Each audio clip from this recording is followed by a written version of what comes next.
Wow, said his mother looking around as she turned the car into a fancy development. Looks like you made a rich friend. Yeah, I heard that in school, said Todd. But she's still a nice girl, right?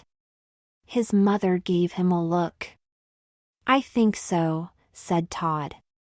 I don't know that many girls too well, Mom.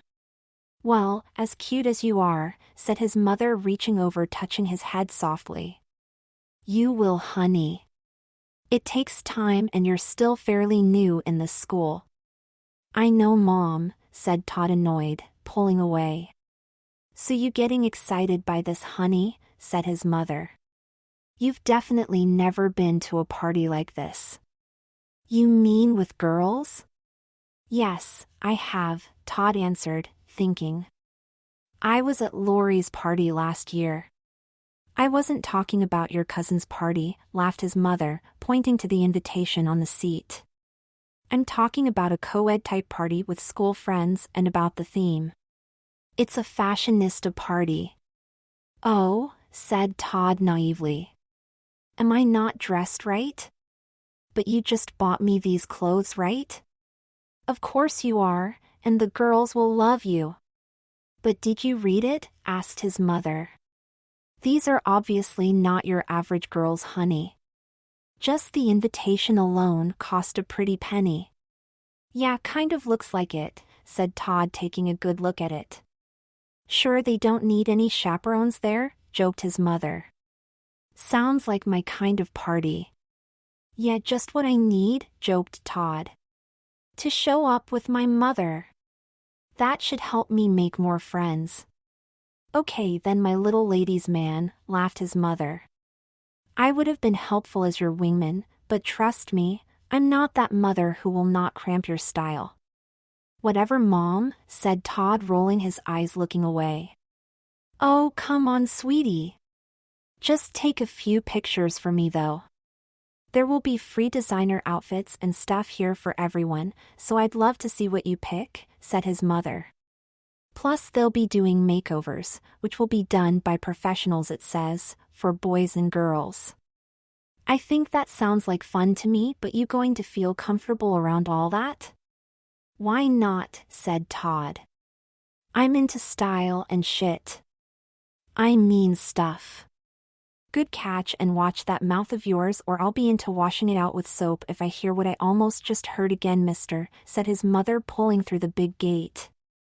Damn, what a house. It's gorgeous. Sorry, sulked Todd. Won't happen again, and let me out over there, Mom. She said to go into through the side yard near the pool. Sure you don't need me to walk you in, said his mother, lowering her sunglasses, taking in the manicured grounds. The place looks tremendous. Mom, I'll be 12 this year, said Todd, turning towards her, undoing his seatbelt. Please don't embarrass me. You mean with your mommy taking you in, laughed his mother. Or being seen getting out of a minivan. Yeah, maybe both, laughed Todd. I'll text you later and thanks. Okay, and wait. Here are the signed waivers they sent. His mother tapped the console between them, grabbing some papers. In case you do decide to let them do something with this mop, or you want to get an earring like your father has. They've got stylists here, so it's probably not the worst idea for a fresh look raggy boy, and I'm all for it actually. Obviously chicks dig the long hair, or I wouldn't be invited, would I? Replied Todd, making a face as he grabbed the papers and opened the door, getting out. Okay, my stud muffin, teased his mother as he ran off. Have fun, honey. As his mother reached over, closing the minivan door, a girl raced from the gate and immediately hugged him. Oh my God, Todd, squealed the girl, squeezing him right in his mother's view. I'm so happy you made it. When she finally let go, she waved to his mother as she pulled away, checking her out before taking his hand and pulling him right into through the gate. His mother's jaw dropped, seeing the pretty girl seemingly giddy at seeing her son, and then drove off, impressed that he'd attracted this rich and pretty young lady. Just that fast, he was inside the sculpted iron gate and looking up at the fabulous backyard. It looked like a resort with a huge winding lagoon-like pool with a series of waterfall slide and natural stones.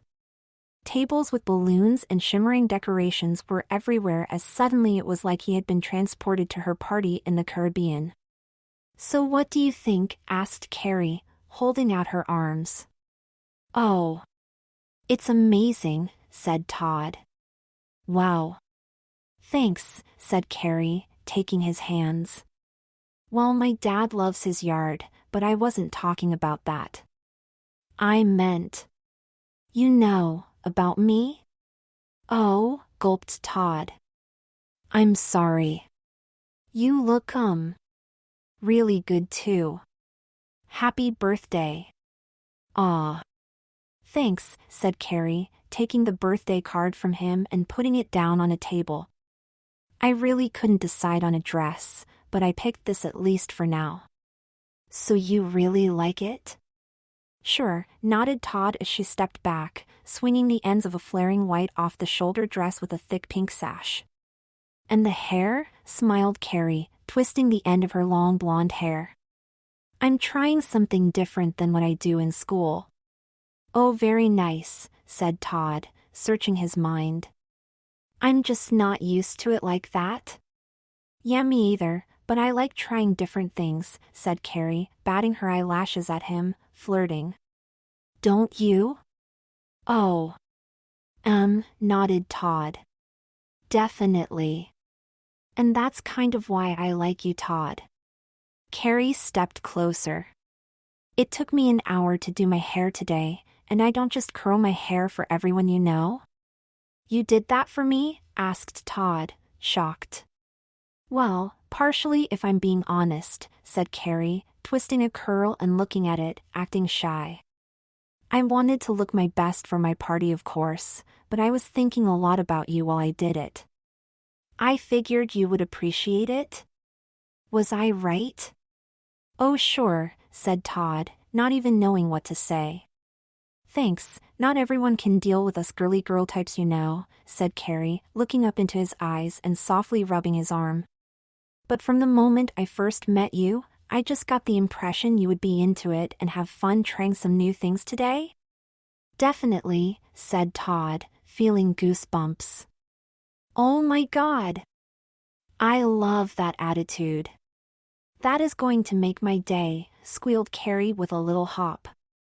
"So ever try anything pink cherry flavored?" "You mean like punch?" Todd was confused. "Well, not exactly," said Carrie, touching his chest with her hand. "I was thinking pink cherry flavored, like my lip gloss. It tastes amazing, and I figured you'd appreciate how I matched it so perfectly with my shoes." "Oh, it does match, I guess," said Todd, looking down at her feet. "And those are some fancy shoes." "They're called pumps, silly," said Carrie, rolling her eyes and smiling. "So? Wanna try?" "Yeah, I don't think I could walk in those," Todd joked, looking at her 3-inch peep-toed shoes. "Well, don't worry, I could teach you easily, but that wasn't what I was asking, silly," said Carrie, flicking her wrist at him before taking his hand again. "So tell me if you like it, okay?" Carrie leaned in, pressing her lips, swishing her across his, and then stepped back, looking at him with an innocent smirk on her face. "So?" grinned Carrie. "Wow," shivered Todd, staring at her stunned. I. You what? Was that your first kiss?" giggled Carrie, covering her mouth. "You know, with someone like me?" "Uh-huh," nodded Todd. "And," said Carrie, folding her arms, smiling and raising her brows, waiting for a response. "And, stuttered Todd. "I think I like it." "You think?" asked Carrie, getting annoyed. "Did you say you think you like it? Meaning me, or the taste of my lip gloss?" "Well, I just meant." Todd paused, not wanting to anger her at all. "Oh, leave him alone," Carrie, said another girl, interrupting. Mind your business, Annalise, chirped Carrie. This conversation does not involve you. Oh, stop, Carrie, said Annalise. The boy just might be more a wild raspberry type. Right, sweetie? Just that fast, Annalise grabbed him by the shirt and pulled him in, kissing his lips. He watched as Carrie looked on astounded, with her eyes wide open as he found himself lip-locked with the wild brunette, not knowing what to do yet but not wanting it to stop. When finally she pulled away, he stood frozen, almost being judged as the girls turned towards each other looking ready for war. Are you kidding me? Yelled Carrie, giving Annalise a shove. Oh, stop, what's the big deal? Smiled Annalise, shoving her back. You think you can just kiss anyone because it's your birthday? You knew I had plans for him today, and now here you are moving in already. It's my party, and your shit is not that critical, said Carrie, shoving her hard this time. Now back off. No, there's plenty of time and I had him pegged for myself first today, said Annalise, shoving her even harder. You know that, so don't be so selfish. I certainly am not, said Carrie, grabbing him by the left wrist. Now come honey. I've got so many things in mind for us. Bullshit, yelled Annalise, grabbing him by the other wrist. I'm up first, and let go. Girls, please, said Todd, suddenly in the middle of something he couldn't believe. There's plenty of me to go around. Let go, Annalise, Carrie demanded. No, you let go, Annalise shouted. Fine, but don't you screw up my plans later, yelled Carrie, tugging again. You know I wouldn't, now let go, bestie, yelled Annalise, tugging back as hard as she could. Huh, gulped Carrie, covering her mouth as she let go, seemingly not realizing how hard Annalise tugged as Todd flew back toward her, losing his balance. Oh shit, yelled Annalise, losing her grip as he toppled back into the pool with a big splash as the girls just stood there dumbfounded as under the water he went. At the edge of the pool, they stood waiting as he came up from under, stunned as he stood in a shallow 4 feet deep section, staring at him in horror. Oh my God, sweetie, said Carrie as he stood up, wiping his soaked hair from his eyes. Are you okay? I'm fine, said Todd, looking down at himself standing in the pool, fully dressed. I guess I just lost my balance. We are so sorry, said Annalise, looking down on him all water-saturated. Yeah, so sorry, agreed Carrie. Let me get you some towels, and let's get you out of those clothes. Okay, said Todd, walking back towards the edge of the pool and climbing out as Carrie scurried over to a big cabana, running back with a few hug towels. Thanks. Okay, sit there and take off those socks and shoes, then we'll get you inside, said Carrie, tossing a big towel over his back. Go find him an outfit, Annalise, while I bring him upstairs to the bathroom. Yup, on it, said Annalise, running inside as Carrie knelt helping him off with his shoes. Don't worry, I'll get everything washed and dried for you, said Carrie, wringing out one of his soaked socks and taking his hand. You're not the first person ever to fall in this pool, but it's just not that kind of party or I would have asked you to bring your pool trunks. Yeah, I figured. Todd followed her as she led him by the hand into the house. In through the back door they went, through the fancy finished basement with a huge TV and pool table. Instead of any big stairs though, they bypassed the first floor, walking into a small elevator and taking it upstairs. It was the first time he'd ever been in an elevator in anyone's house, as it zipped them up to the bedroom level and then he followed her, trying not to soak the fancy wood floor. He was a bit surprised when she led him right inside her fancy bedroom, but had no complaints heading inside her bathroom, more stunned by its grandeur. Okay, body wash, shampoo and conditioner, said Carrie, pointing out everything inside her huge walk-in shower. Scrub everywhere at least twice with the body wash and leave the conditioner in your hair for a few minutes, because my father's pool guy uses a lot of chlorine, and trust me, if you don't, you'll still stink of it. Oh, what about the soap then? Asked Todd, a bit confused. Oh, the body wash is the soap, and much better. Carrie tapped his shoulder. Call me if you have any problems, and I'll just wait near the door, so yell once you have the wet clothes off so I can take them. After that I'll just wait for you in my bedroom. Todd nodded, and then she walked just outside the door as he stripped down. He cautiously walked over naked, reaching out his arm, handing out his wet clothes, and then wandered into the enormous shower. Just the shower stall alone was bigger than his bedroom in his house, as he switched on the water, not having to even wait for a second for it to get hot. He did as she warned, scrubbing his body and hair before reluctantly getting out after enjoying a nice warm shower. He eventually dried himself with a big fluffy towel, and then cracked open the door, calling out. "Hey Carrie, I'm done," yelled out Todd. "Could you hand in the clothes you found for me?" "Well, they're not here yet, but wrap a dry towel around yourself, and I'll be right in," said Carrie, covering her eyes and pushing open the door a little. "A towel?" said Todd nervously. "Here," replied Carrie, reaching in her hand. "These big beach towels are more comfortable." "Oh," said Todd, talking it. "Thanks." "No problem, cutie," said Carrie, pushing open the door with her hands, covering her eyes. "You decent now?" "One sec," gulped Todd, pulling the towel around his waist quickly. "Feel better?" Carrie asked, in there now with him. "Well, I think I will be once dressed," smiled Todd, a bit embarrassed. "Don't feel uncomfortable around me, Todd," smiled Carrie. "It's just like you're standing here in your bathing suit, so what's the big deal?" "Oh," thought Todd. "I guess you're right." "Of course I am. Now come out into my bedroom with me so I can help you," said Carrie, taking him by the hand. "I'll blow out your hair while we wait for Annalise with your outfit." "Oh thanks, but you don't need to help me," said Todd. "I can do that myself." "You could, but I'm not lending you my blow dryer." "Now sit, and I love how nice it smells now," smiled Carrie, sniffing his head and then pointing to a seat near her vanity. "It's my makeover party, Todd, my birthday, and I've been dying to get my hands on that gorgeous long hair of yours since the first time I met you." "Really?" smiled Todd, sitting down. "That's so cool. I guess you like guys with long hair?"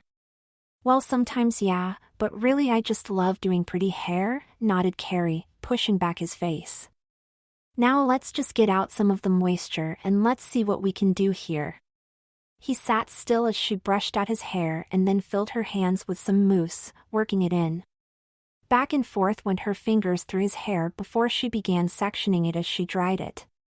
Slowly but surely, she was pulling it down section by section, brushing most of it away from his face before she twisted the entire top up and snapped in a clip. "Hey, they're doing Kenny's makeover downstairs," said Carrie, feeling her phone buzz. "Here, hold it and let's see what they're up to." "That's Kenny?" said Todd, holding her phone sideways looking at the screen. "The kid from bio class?" "Yeah," said Carrie, looking over his shoulder. "Oh my God! He's looking so cute."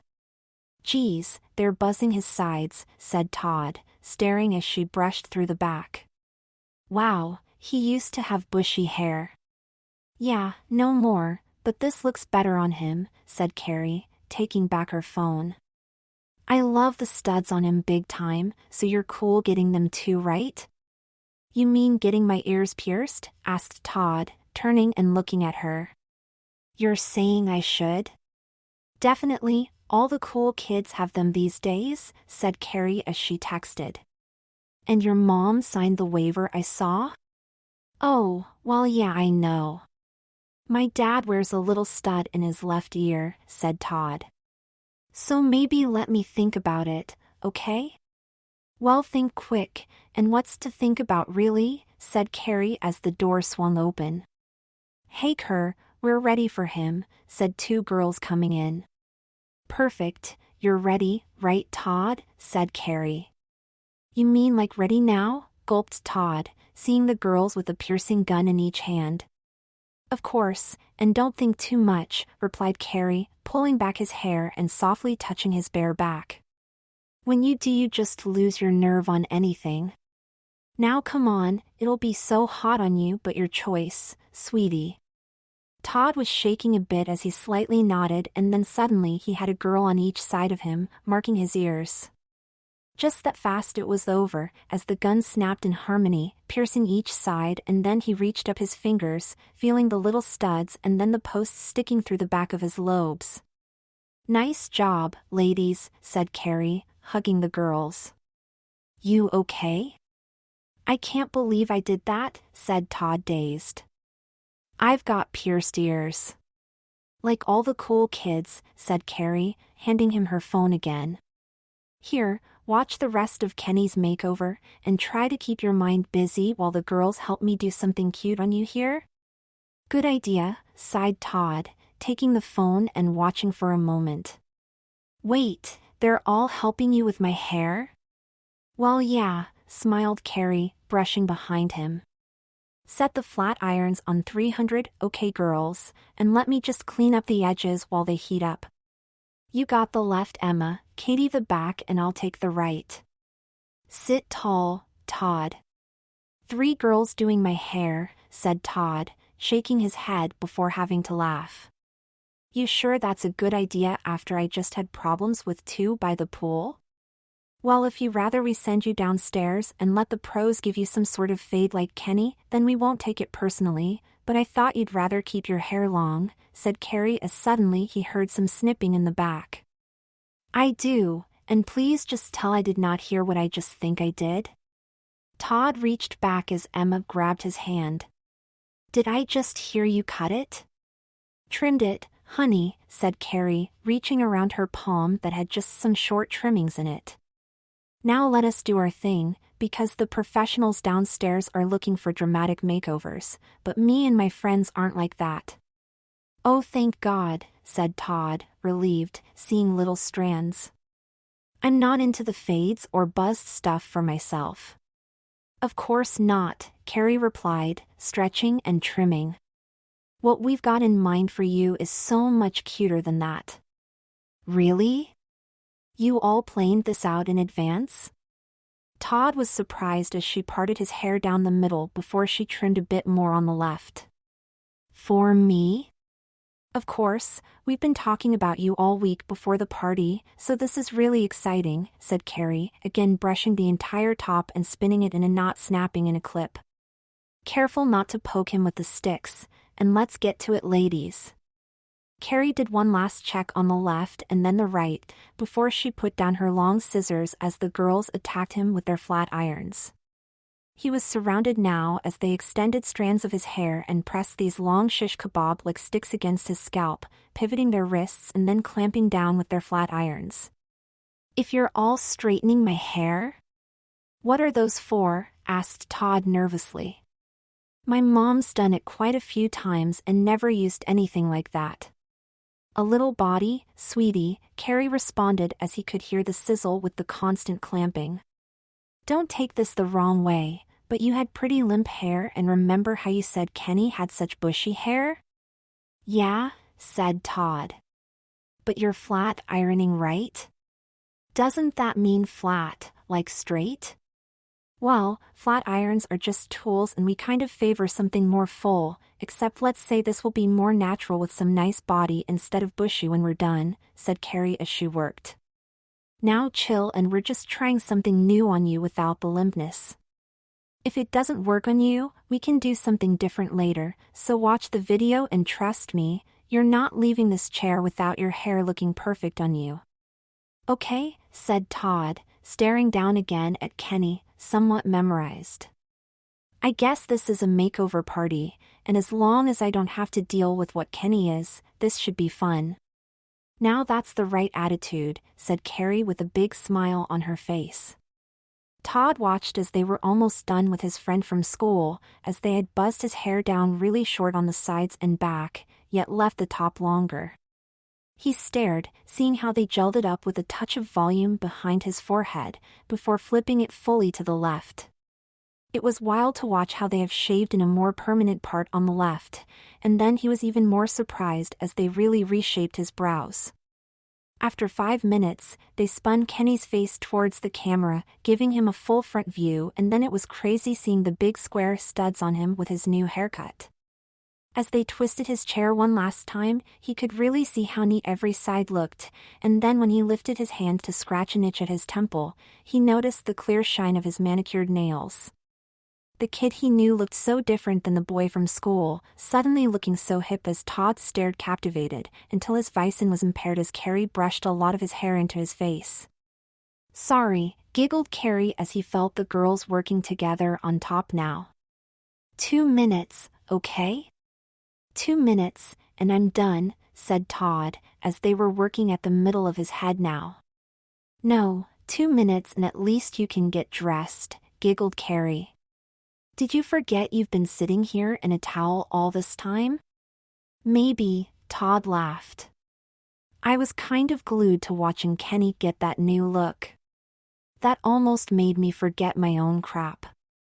Oh, the mouth on you, shuddered Annalise, slapping her forehead. Don't you mean you're just dying to get dressed, please? Hell yeah I am, said Todd. Finally? Finally? Groaned Annalise. Seriously? Chill, Annalise, said Carrie, seeing her getting annoyed. It'll be fine, and I'm sure you'll handle it. You know I will, snapped Annalise. Anyway, sorry for the delay, but your feet were a little smaller than I anticipated, so it took me a while to find the shoe size that will match. Luckily though, I finally found something just right for your delicate little tootsies. Just because I have small feet doesn't mean I'm delicate, objected Todd. I'm not. Well, not just yet I guess, and for your information, I hate that word. Crap, said Annalise, walking over and lifting the hair out of his face. First thing we work on is that mouth of yours once you're dressed. No chance I'm tolerating that when you're with me today. Understood? Oh, I didn't mean anything by that, Annalise, said Todd, surprised by her scolding of him. You didn't? Snarled Annalise. My friends just worked hard to make you look good, and you called their work crap. That wasn't how I meant it, said Todd, backpedaling as Carrie stepped behind him now, pulling back some of his hair, leaving the rest in his face. Ouch! That's really tight. Don't be a big baby, giggled Carrie, flat ironing all the stands right in front of his face now as she pulled through them once and then twice. I wasn't, but... Todd whined, reaching up to feel it, and then Emma stopped him. Then who's being a bit delicate now? Said Carrie, gathering his hair around his chin and pushing his eyelids shut. I'm not, whined Todd. Good, then just hold this a second and don't move. Carrie took his hand and had him grab the entire front of his own hair between his fingers down past his chin. Go ahead, Annalise, and let's hope this fits like it should. He stood holding his own hair in his left hand, as suddenly something come right down over his face. They were rough on him, pointing his face up towards the ceiling now as he tried to stay tough, not wanting to be called delicate again as Annalise took hold of his arm, sliding it inside the armhole of his shirt. I'm pretty sure it will, said Annalise, taking his right hand and exchanging it for his left. There. Oh, you're good, Annalise, said Carrie as suddenly he heard a quick zipping up his back. That is gorgeous. That feels so weird. Todd opened his eyes and then Carrie immediately grabbed both sides of his face. Hey! Did I say let go yet? Said Carrie, squeezing his hand on his hair, and she pulled his wrists downward below his chin, making him squeeze his hair as quickly her scissor sailed across the bridge of his nose. Oh my God! My hair, screamed Todd, suddenly with a hand full of his long hair, and then he looked down stunned and speechless. Huh. It's fine and just the initial shock, but that'll wear off, said Carrie, taking the long strands from his hand. Once you calm down, I'm trim it to get them out of your eyes, so they're nice and straight, so just take a minute to get your mind right, princess. Princess, yelled Todd, reaching back to grab the zipper. What is this crap, and this isn't funny? Crap is not a word acceptable from you, and I told you that already, said Annalise, holding his arm behind his back. Now do not touch that zipper, Missy. I'm sorry, and I won't say it again, but let go. Todd struggled. Now stop, that hurts, and get me out of this stuff. Stunning dress, right? Obviously that what you meant to say, snarled Annalise, pulling his arm harder. Promise you'll sit like a good little girl and I will. Please, that hurts, cried Todd as she held firm. I'm not laughing, and I'm no girl. You sure? Could have fooled me, smiled Carrie. I'm sure it's just your nerves speaking, since you really haven't seen how pretty you'll turn out when we finish getting you ready. Please, Carrie. This is not my makeover, stuttered Todd, begging. Please, girls? See, I love when you're polite, and I'd hardly call it a makeover, said Carrie. Yeah, I consider this more of a refinement, let's say, since you were quite the delicate princess already, said Annalise, releasing her grip a little. Now again, do not touch that zipper, and settle down before we have a real problem. Okay. Okay. But... Don't sit just yet, honey, said Annalise, sweeping his long bangs from his face and looking right into his eyes. We're now going to talk about what's acceptable and what isn't for a good little girl. Now do I have you full attention? But, gulped Todd. Again, said Annalise, getting right in his face. Do I have your full and undivided attention now? Yes, Todd nodded. Good, because there's obviously no need to have this towel around you anymore, since your pretty dress covers the little problem between your legs, so reach under there, drop it, said Annalise. Drop it, gulped Todd, beet red. Of course, and then step into your panties, said Annalise, holding out a pair of frilly pink lacy full-cut panties. I'm sure once you do, you'll be so much more comfortable. Please, Annalise, shivered Todd as a tear rolled down his cheek. You don't have to say please, said Annalise, stuffing them in his hand and tapping her foot. Now go ahead. We're all waiting. Todd looked over, seeing the other three girls just standing there waiting on him as he had little choice, nervously dropping his towel and then stepping into the panties, pulling them up under his dress. He felt almost ready to faint, getting lightheaded, feeling the fullness of his big skirt, and then once they were on, saw Annalise nod at Emma and Katie.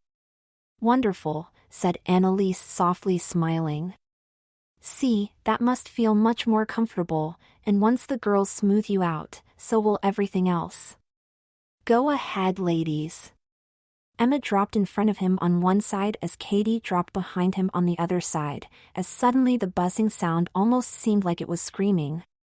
Just that fast now, the cold steel Remington electric razors now buzzed up and down each of his legs as he looking down dazed, as they ever so quickly whisked off any soft hairs from his legs. As much as he wanted to scream, he knew he couldn't, as next came his arms as they wiped away any visible peach fuzz, and in no time his body was smooth. He had not yet reached the age of any facial growth, yet they checked his chin and cheeks, needing to do nothing as he stood petrified at their actions while they rubbed on some lotion. See, that was nothing to be worried about. Quick and painless, and you barely had much anyway, said Annalise. Now again, sit like a good girl like I asked, so we can go through the rules here. Rules? Gulped Todd. But I didn't ask for any of this, or break any rules. Oh darling, sighed Carrie, shaking her head. You really are innocent, except guess what? You're really not.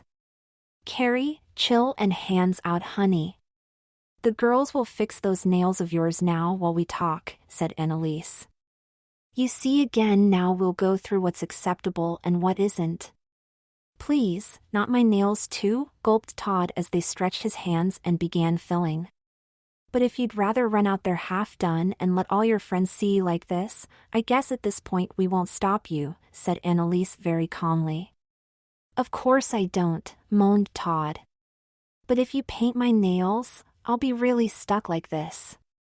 You mean like us? Stuck in detention for 2 days because someone in school tattled on us that we cheated on the earth science test, said Annalise. Now stretch your fingers, and don't move. So was that acceptable? Oh, that wasn't me, moaned Todd. Maybe it was Ricky or Glenn? Really? Said Annalise. Because if that's your story, then we can bring you downstairs like this and you can ask Ricky or Glenn to fess up? Oh please, no, said Todd, stretching his fingers way out as they began working on his nails. And was it acceptable when you tattled when we cut class? Said Annalise, looking at her nails. That was so wrong, and you had no idea how much we needed the manicures, except maybe not as much as you do now, sweetie. I'm sorry, said Todd, bowing his head.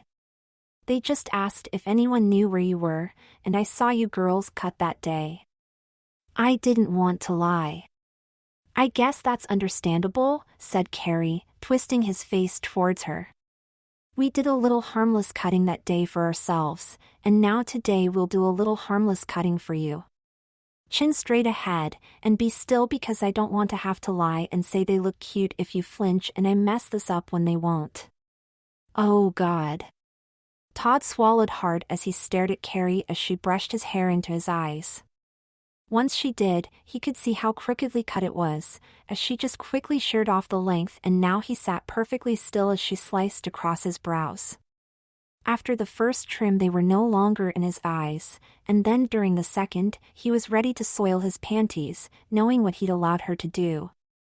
When she finally put down her scissors, she flat ironed through them a few more times before finally shaking a can of hairspray in front of his face and covering his eyes as she saturated his head.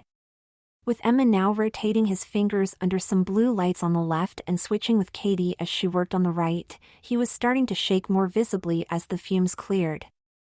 There wasn't much he could do except sit there, allowing them to finish as Carrie now opened a palette of bright colors, dipping her brush into some pale pink. Oh, that's a pretty color with his blue eyes, said Annalise, watching as she applied some eyeshadow. It is, right? Said Carrie, taking an eyelash curler to his lashes before releasing it and coating them with mascara. Of course it is, smiled Annalise, as Carrie did the other one. I'd never lie about that. Oh, you mean just like our little friend here didn't want to lie about us cutting, said Carrie, dipping a big brush into some blush and rubbing it on. I guess we shouldn't be liars, should we? No, definitely not, replied Annalise, as Carrie unscrewed the cap of a pale pink lip color. So you wouldn't happen to know who told Miss McLeod about some of us kissing some boys under the bleachers, would you, sweetie? Asked Carrie, dipping the applicator in and out before extending it near his lips. You know our moms got called in for that, right, Tattletale? Yeah, all 4 of us, and all I was doing was holding hands, whined Emma. Seriously? I barely got touched before we got snagged, said Katie with some attitude. Yeah, at least I did get some tongue, smiled Annalise momentarily, before it turned to a snarl. But my phone got taken away for a week. Not worth it, and I am still pissed about that. Oh, gulped Todd, not even sure how he was supposed to speak while she painted across his lips. And, said Annalise. Answer her question. I feel horrible now, said Todd, biting his sticky lips. Really? Do you not like bubble gum flavor? Said, staring into his eyes. Smile big for me and let me check your teeth. Well, I like bubble gum except not like this, replied Todd, speaking through his teeth with his lips parted as wide as he could. I just meant I was answering her question. No, what you just meant was to be still. Pucker for me and don't you dare bite those pretty lips or it'll be on your teeth again, said Carrie, again touching them up. Now stand, and don't you fidget for the girls. But, moaned Todd as Emma bent down, stretching open some hose as Katie slipped his left foot inside them. I just meant it was me, and I'm sorry. Once she rolled them over his ankle, she lifted the other foot and then stretched them up his legs before Katie hiked up his dress as up his body they went. A few tugs on the left leg were followed by a few on the right, and then suddenly the waistband snapped over his navel. "Oh, sweetie? Why would you be sorry?" said Carrie, shaking her head, softly pushing his shoulder and smoothing his skirt as he sat. "And please just sit back down, pretty girl.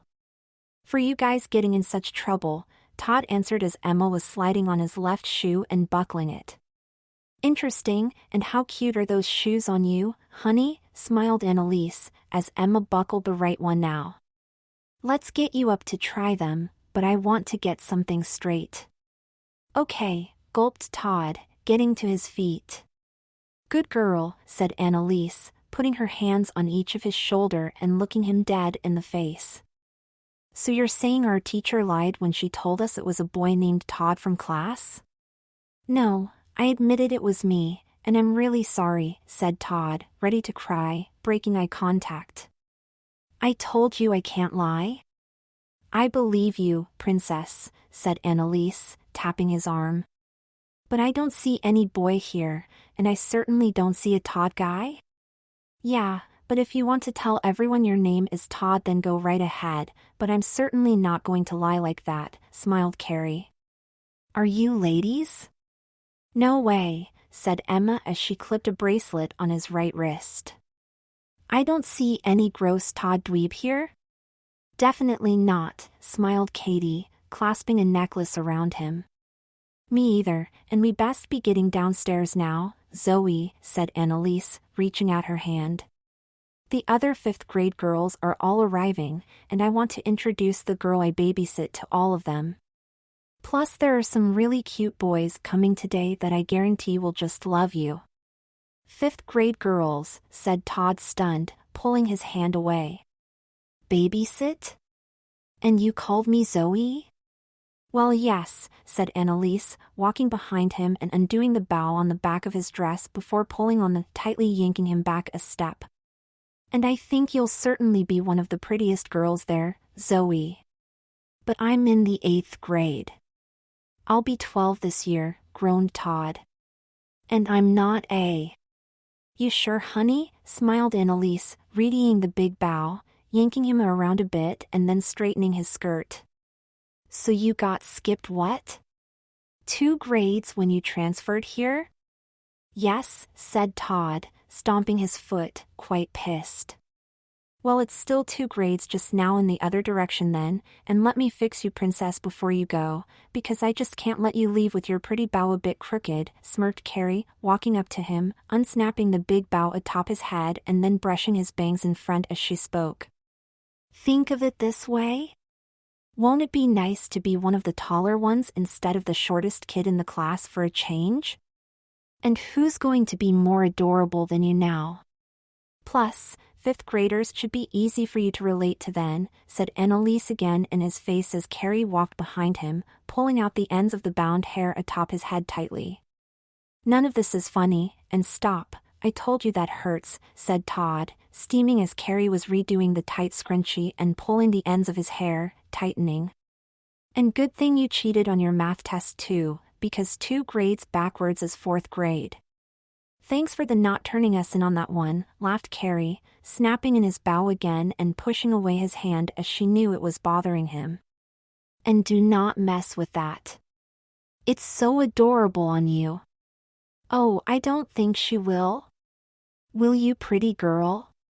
And that could have been bad. Annalise lifted his chin and looked into his eye. "Which is why I told them the little girl I babysit is in 4th grade, so I'm sure they'll take good care of you, being that you're the youngest one there." "This can't be happening," moaned Todd as hairspray again rained down on him. "Oh, it's happening, honey, and go stand in front of the big mirror so it can sink in that's it's already happened, princess," said Annalise, giving him a little shove. "And by the way, just because we're pretty, doesn't mean we can't count, but see with you, you're the double treat. Smart and pretty. Aren't you, Zoe?" "Zoe!" Todd was amazed at seeing himself. There he stood in a white satin floral print dress, whose delicate pattern contained pink and red roses. The full flat bodice had a rounded neckline and puffy cap sleeves that ended in a pale pink satin trim. A matching thick coral pink sash separated the form-fitting top from the full skirt that flared out daintily, spanning just past knees.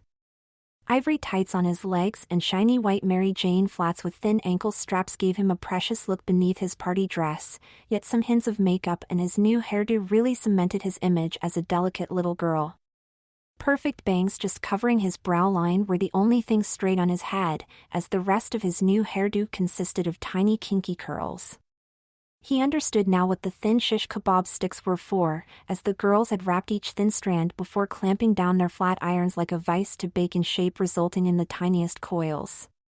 With Carrie's trimming to even out his hair's length, and little ringlets springing upward, he suddenly had a shoulder-like length hairdo that barely hung a little past his collarbone in front, and to his shoulder blades in the back.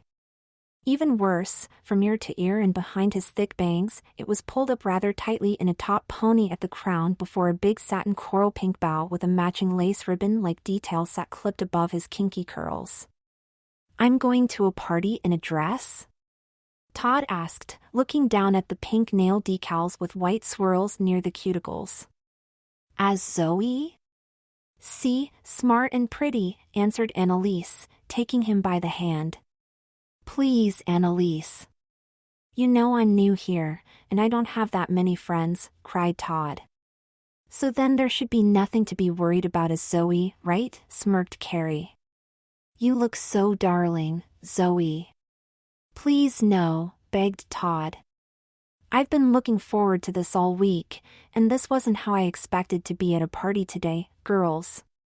"Yeah, I know, but soon you'll have new friends as pretty as you are now," smiled Annalise, grabbing his hand, pulling him. "And trust me, we've been looking forward to it as well, you little rat." Todd could almost feel his bladder wanting to explode as she yanked him from the room and the door slammed behind them. "Why would you do this to me?" asked Todd, looking back. "Please just let me go back and change." "You made your point. Come on, curly girl." "Not happening, and don't make this worse on yourself," said Annalise, bringing him right down the stairs. "Maybe we have made our initial point, but how well you behave from this moment forward is all that matters now. You see, we're good girls that don't deserve detention or to have our phones taken away, but the real question now is what kind of girl are you, Zoe?" Chapter 2 What Kind of Girl Am I? Gulped Todd. "Yup," nodded Annalise. "That's the question, princess?" "Petrified." Todd sighed, seeing all the young girls giggling and hugging each other at the bottom of the stairs. "Gee, just like I was when my parents talked to me after our teacher called my house," said Annalise, staring down at him. "Now how's that feel, tattletale?" "I'm so sorry," said Todd, feeling his eyes getting watery. "I bet you are now, young lady, and petrified?" "Wow. That's a big word for a fourth grader, Zoe," said Annalise, turning and looking into his eyes before giving him a wink. "I'd dumb it down a little if I were you, pretty girl, but I guess we're about to see how smart you really are right now, aren't we, princess?" "Hey, Annalise," said another teenage girl, running over. "Liz, you look amazing," said Annalise, hugging her. "Oh my God! I love your highlights." "Thank you, and so do you," said Liz, stroking her hair. "So where are the girls, and who's this little cutie?" "This is little Zoe, and you know Carrie?" "She'll make a grand entrance shortly," said Annalise, putting her arm around him. "So isn't she adorable?" "Oh my God!" "Yes," said Liz, touching her face. "I love all the little curls. I had all these wild curls too when I was younger." "Are those natural?" "Zoe," smiled Annalise, nudging him. "She's a little shy, but answer her, honey." "Natural," replied Todd, steaming inside, biting his finger and shrugging his shoulders, playing along. "I don't know." The girls fixed my hair for me today. And it looks so pretty with the big bow and that dress, said Liz, touching his hair. You must be ready to have so much fun, I bet. Fun, said Todd. Sure. I can hardly wait. Is Carrie your dance coach? Said Liz. Obviously you're not in our class, we help out together, but she told me she was getting new kids coming for private lessons. No, I just babysit her, said Annalise. But we're thinking she could meet the class, since a lot of them are here today. She's a grade younger, but I think with a little work, she'd make a gorgeous little ballerina. Oh, you really would, sweetie, said Liz, hugging him.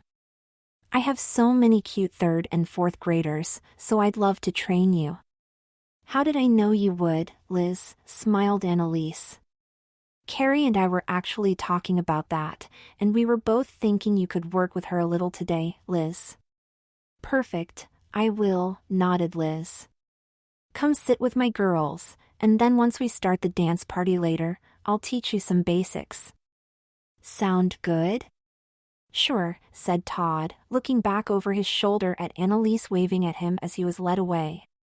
Next thing he knew, he was being introduced to a series of a dozen or more girls babbling a mile a minute, as Liz integrated him in with the 5 graders. He was soon stuck gluing jewels on sheets of paper and cardboard as they made a series of decorations for Carrie's birthday, until finally she strutted in like the queen of the world in a different dress. She was all made up now, with glistening fuchsia lips and her long blonde hair loosely curled back in a sweeping, feathered style from a side part. A little faux tiara with glistening rhinestones and hot pink feathers served as her party hat, and she wore a matching sash across her crushed velvet aqua-colored off-the-shoulder dress that spelled out Birthday Diva. She was the center of attention, always the fashionista, in striking fuchsia pumps, hugging every girl and kissing their cheeks as she made her rounds.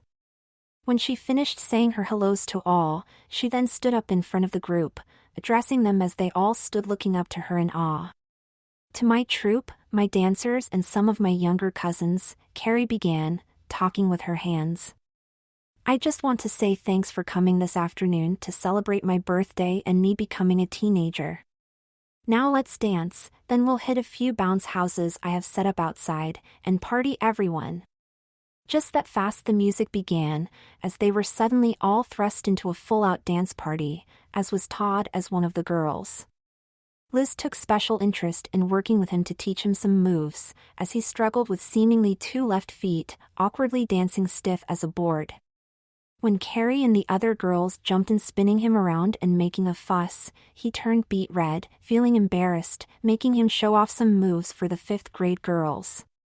He was quickly viewed as the class pet project, receiving endless encouragement and training, yet it felt more like torment than compliment when in reality it helped him to blend in dancing with the other kids. After almost an hour of dancing to pop music, he'd been anointed as the baby of the group, which Annalise only continued to cement as she constantly straightened his dress and tightened his bow. When finally the dancing ceased and she took him by the hand, bringing him outside, all he could think about was that just 2 hours earlier he was kissing her poolside, and instead now she was taking off his shoes so he could follow and some other little girls to bounce. As he jumped and then slid, it was like he could taste her lip gloss on his tongue, but instead it was the cotton candy that Liz shared with him and the other girls between bounce houses, sugaring them up.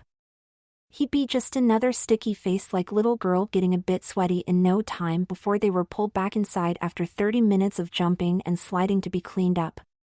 With Annalise now nowhere to be found, and Carrie's grand entrance a thing of the past, he'd been dumped to the 7th grade monitors, who now wiped his face and rebuckled his shoes. He looked around, trying to think about how he could make some kind of escape if only he could find his clothes and get away from all this madness. Hey Zoe, said Liz, snapping her fingers. Wake up, chickie. You're zoning out on me? Do you need a nap or something? Said Todd, looking away. No, sorry. Just thinking about some stuff. Sorry? You mean cute boys you're zoning out looking at? Smiled Liz, finger brushing his bangs. Who could blame you? No. No, said Todd, shaking his head and getting annoyed. Not at all. Yeah, sure. And what a mess you are, Zoe, smiled Liz before touching his sweaty neck. I used to have these same problems a few years ago, and maybe that's why Annalise left you with me. Problems? Said Todd, looking back at her. What problems? I don't have any problems, except stuff I'd rather not even talk about, okay? You're just too adorable, Zoe, smiled Liz, pulling out his bow and tightening the band. And it's nothing to be embarrassed about. Trust me, you'd be more worried if the boys weren't peeking your way. Yeah, I don't think so, yelped Todd, annoyed at her comment. And trust me, those are not the problems I'm worried about. Seriously, I take good care of you, and this is the attitude I get from you? Annalise did warn me about that with you, said Liz, getting annoyed, winding his bow back in. Just go change for cake, and I'll fix you when you come out. Change? Asked Todd, annoyed. Into your party dress. Everyone's changing out of their sweaty clothes, said Liz, rolling her eyes. Did you not pick one earlier with Annalise or Carrie? Stuttered Todd. They kind of picked everything for me in case you didn't know that by now. Yeah, or else you'd be a total wreck, I bet, said Liz, grabbing his hand. Come on, and you know what, I saw a few things that will go perfectly with that snippy attitude. But, whined Todd, suddenly pulled into a room with a rack of kids' dresses. He was mortified seeing other girls pulling down some dresses as the Girl Scouts were changing out of their uniforms and the dance girls were getting even more jazzed up. One by one they were running off to change as Liz searched the options, until finally she turned his shoulders away from her before unzipping the back of his dress and checking the size. He stood with his back to the wall, not knowing if she knew of his true gender or his situation, almost ready to wet himself as suddenly she began pulling his dress over his head. All he could do now was stare into the corner at the wall, unable to muster even an ounce of objection, not sure if she could see his little bump under his tights and panties. What was probably 5 seconds topless felt like an eternity as he stood facing away from her before becoming relieved when she asked him to raise his arms again. Okay, arms up, sweetie, said Liz as he lifted them on command. This should look pretty on you, Zoe. Sure, nodded Todd, helpless as it dropped past his face. And let's take off the sweaty tights, Zoe, said Liz, kneeling down behind him and undoing his shoes.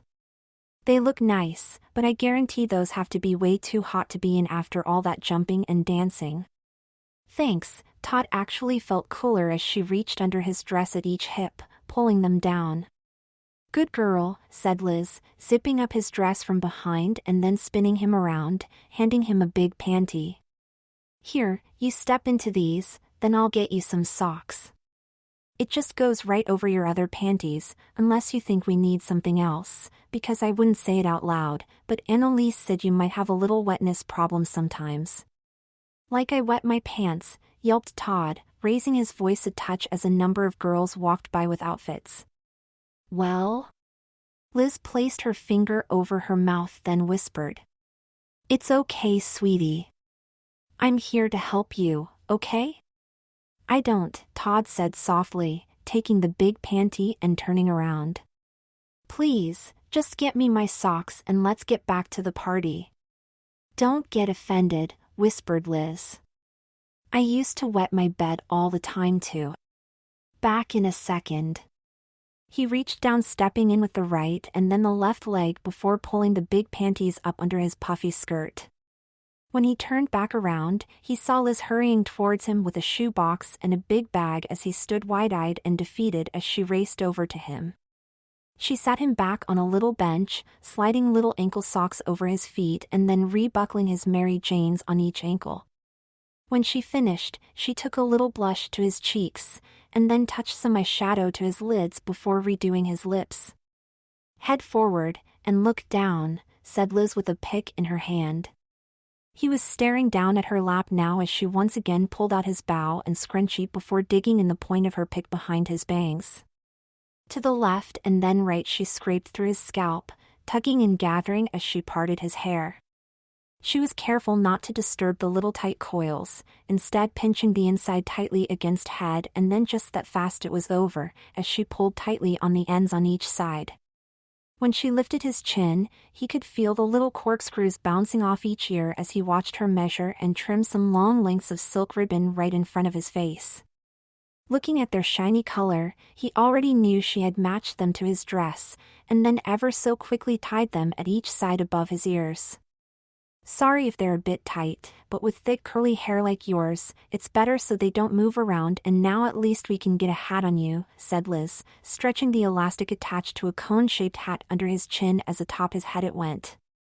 She reached down, taking a bobby pin, hiding it under his hair and pinning the hat on the left and then adding another on the right. When she felt it was secured to her liking, she then began gently using her fingers and her pick at each side, fussing with his little curls, before spraying each side and then his entire head. As much as he thought he was finished, she still decided to fuss with his bangs, stretching them with her fingers before spraying them separately as she held them taut.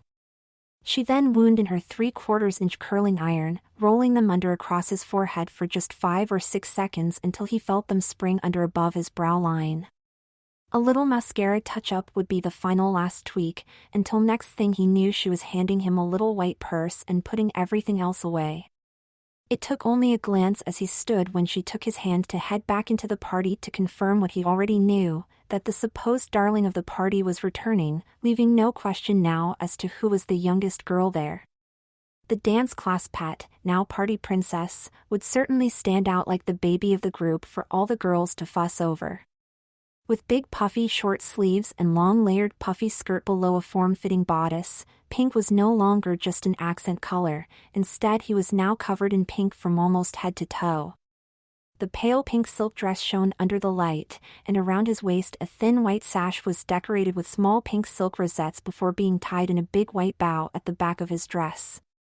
Tiny white bows intermingled with pink rosettes at the sleeve's cuff added a lovely accent, and a layer of little rosettes encircled the rounded neckline. Beneath his pink satin overskirt, a layer of white tulle puffed it out to more of a bell shape, and then little white ruffled ankle socks atop his Mary Janes completed the dainty outfit. With his bangs curled under to look shorter, and his little corkscrew curls now rearranged into pigtails, he'd be lucky if he could pull off even a fourth-grade image now, as Liz branded him even further as the little princess of the group. White silk ribbon tied in bows at each side finished off the look to help frame the thick wild curls, as the new hairdo worked perfectly so his cone party hat would sit perched atop his head.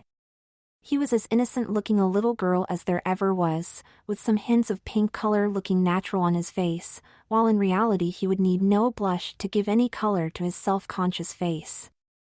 "Oh Lizzie," smiled Carrie, having to cover her mouth not to burst out laughing. "I totally forgot to pick out something for little Zoe, but you found is even more adorable on her than I could have imagined." "I'm so glad you like it, Carrie," said Liz, holding her chest relieved. "I was hoping I didn't go too, you know?" "You mean like too babyish?" smiled Carrie, with a wink, blurting it out. "No, definitely not. How could you go wrong making her so adorable, right ladies?"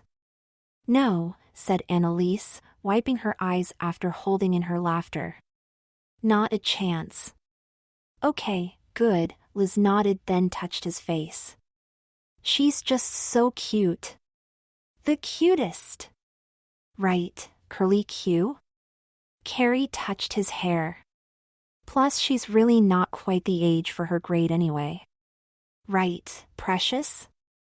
Mortified again, he stood there, dying to stomp his feet yet that could only make things worse, so he looked down, nodding as Carrie reached out, taking his hand pulling him next to her. She had changed her birthday tiara for a huge, hot pink paper cone party hat too now, pulling the string under her chin as they dimmed the lights and out came the cake. He was the little girl sitting next to her now as everyone sang happy birthday to Carrie and then she blew out the candles. After a half-dozen solo pictures, he was suddenly stuck in the frame as the precious little girl with the popular girl, then her sitter and then all her friends on the outlandish birthday. Carrie loved rubbing some white frosting on his nose, doing some silly shots as she held his pigtails up in the air and squished his cheeks, giggling. He sat having birthday cake with a napkin spread across his dress from the neckline down, as finally the girls started to get up from their seats when dessert was finished. When a few of the fifth graders pulled him outside to bounce, he finally saw his opening to get away from the fray as Liz allowed him to go with the other girls. As they took off their shoes to bounce, he excused himself to pee and then ducked back inside into a back room. He found the laundry room, searching for his clothes to no avail, or even boys' clothes at all in the laundry baskets he could switch into. With all the commotion now mostly outside, he then ducked in and out of a few basement doors, avoiding the girls while he searched, but knew he needed to cautiously steer clear of people dressed as an unchaperoned little princess. When he opened the last basement door, and there were still no sign of his clothes or even anything remotely masculine he could change into, he came across a rack of outfits that sparked a light bulb in his head. At least this should make it easier to sneak around. He knew he needed to get out of his dainty outfit and at least try to blend in, so he could search upstairs for his stuff and duck out, ending this miserable day. With so many fashion-conscious divas and yet a number of girls on watch, it wouldn't be easy, but he needed to move quick before someone would notice him missing. Like lightning, he stripped off his dress and tossed off his shoes and socks. As much as he wanted no part of the outfits hanging on the rack, he knew he could probably at least blend in for a short time and draw less attention as he slipped on a shirt. He then pulled on a skirt, zipping up the back before finding some socks and a ball, pulling them up his legs. It took 2 or 3 tries until he found the right size shoes that fit, then slid on a vest and scarf. He knew the big bows would need to come off as he untied the ribbons, yet had seen many girls with their hair in pigtails in uniform, so he figured that would look more normal until he could get all these little curls off his head. He wet his bangs at the sink with his fingers, stretching them straight, and then scooped some more water in his palms, dampening his curls and taming his hair. As he looked up at himself and then stepped back, he almost couldn't believe he had actually changed into something like this on his own, but knew it was better than the alternative as he shoved his old clothes behind some boxes and then peeked out the door. He took a step back nervously to gather himself, looking down to make sure one last time that everything seemed in order. He was now in a basic white shirt, and around his neck a yellow scarf sat tied in a front knot sitting atop his collarbone. Beneath it a beige pleated skirt easily hid his little bump, covering his bare thighs above white, thin-knee socks and brown loafers. Dressing up the simple outfit was a green vest decorated with all types of patches he knew nothing about cemented his disguise as one of the girls from Carrie's troupe, as again he summoned the courage to peek from the door. With no one in sight, the cute pigtail-clad Girl Scout stepped from the room and cautiously hurried up the back staircase, coming out just in front of the kitchen.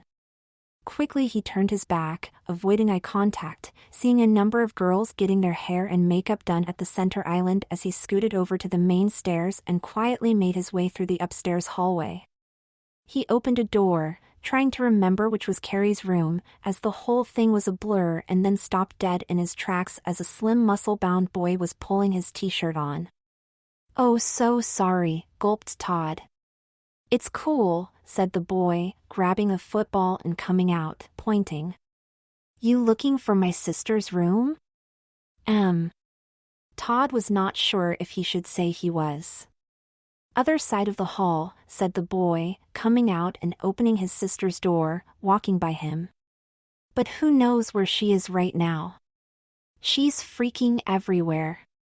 "Oh thanks," nodded Todd as the boy hurried right past him down the stairs and he turned, going in quietly, closing the door behind him before being startled, seeing a woman sitting there with clothes and cosmetics spread out all over the bed.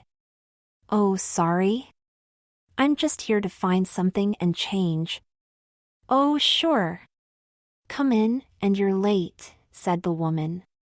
"I almost just went back downstairs to help some of the other girls, but at least you finally made it." "Oh, I did. Sorry?" It's fine if you need to go help other girls, said Todd, realizing she was doing makeovers in Carrie's room, as he was looking all around trying to see if his clothes were in plain sight. I'll just find what I came here for and be on my way then. Nonsense.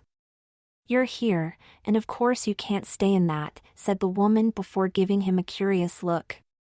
But you do know there's no one allowed up here except for the girls that Carrie paid for premium services for that are listed on my chart, so unless you're snooping where you shouldn't be, which would be a huge problem, you must be here for me, right? Oh, I'd never be snooping around, gulped Todd. I'm only kidding, darling. Sit down, honey. The woman flicked her wrist. Obviously a pretty little Girl Scout like you wouldn't be doing that, and I'll help you, honey, but I was supposed to be doing one of the 8th grade troop leaders now, but I guess she didn't show. Oh, well, that would be me. I'm in 8th grade, said Todd with a smirk. Better late than never, right? Really, I'm the one that's sorry then, honey.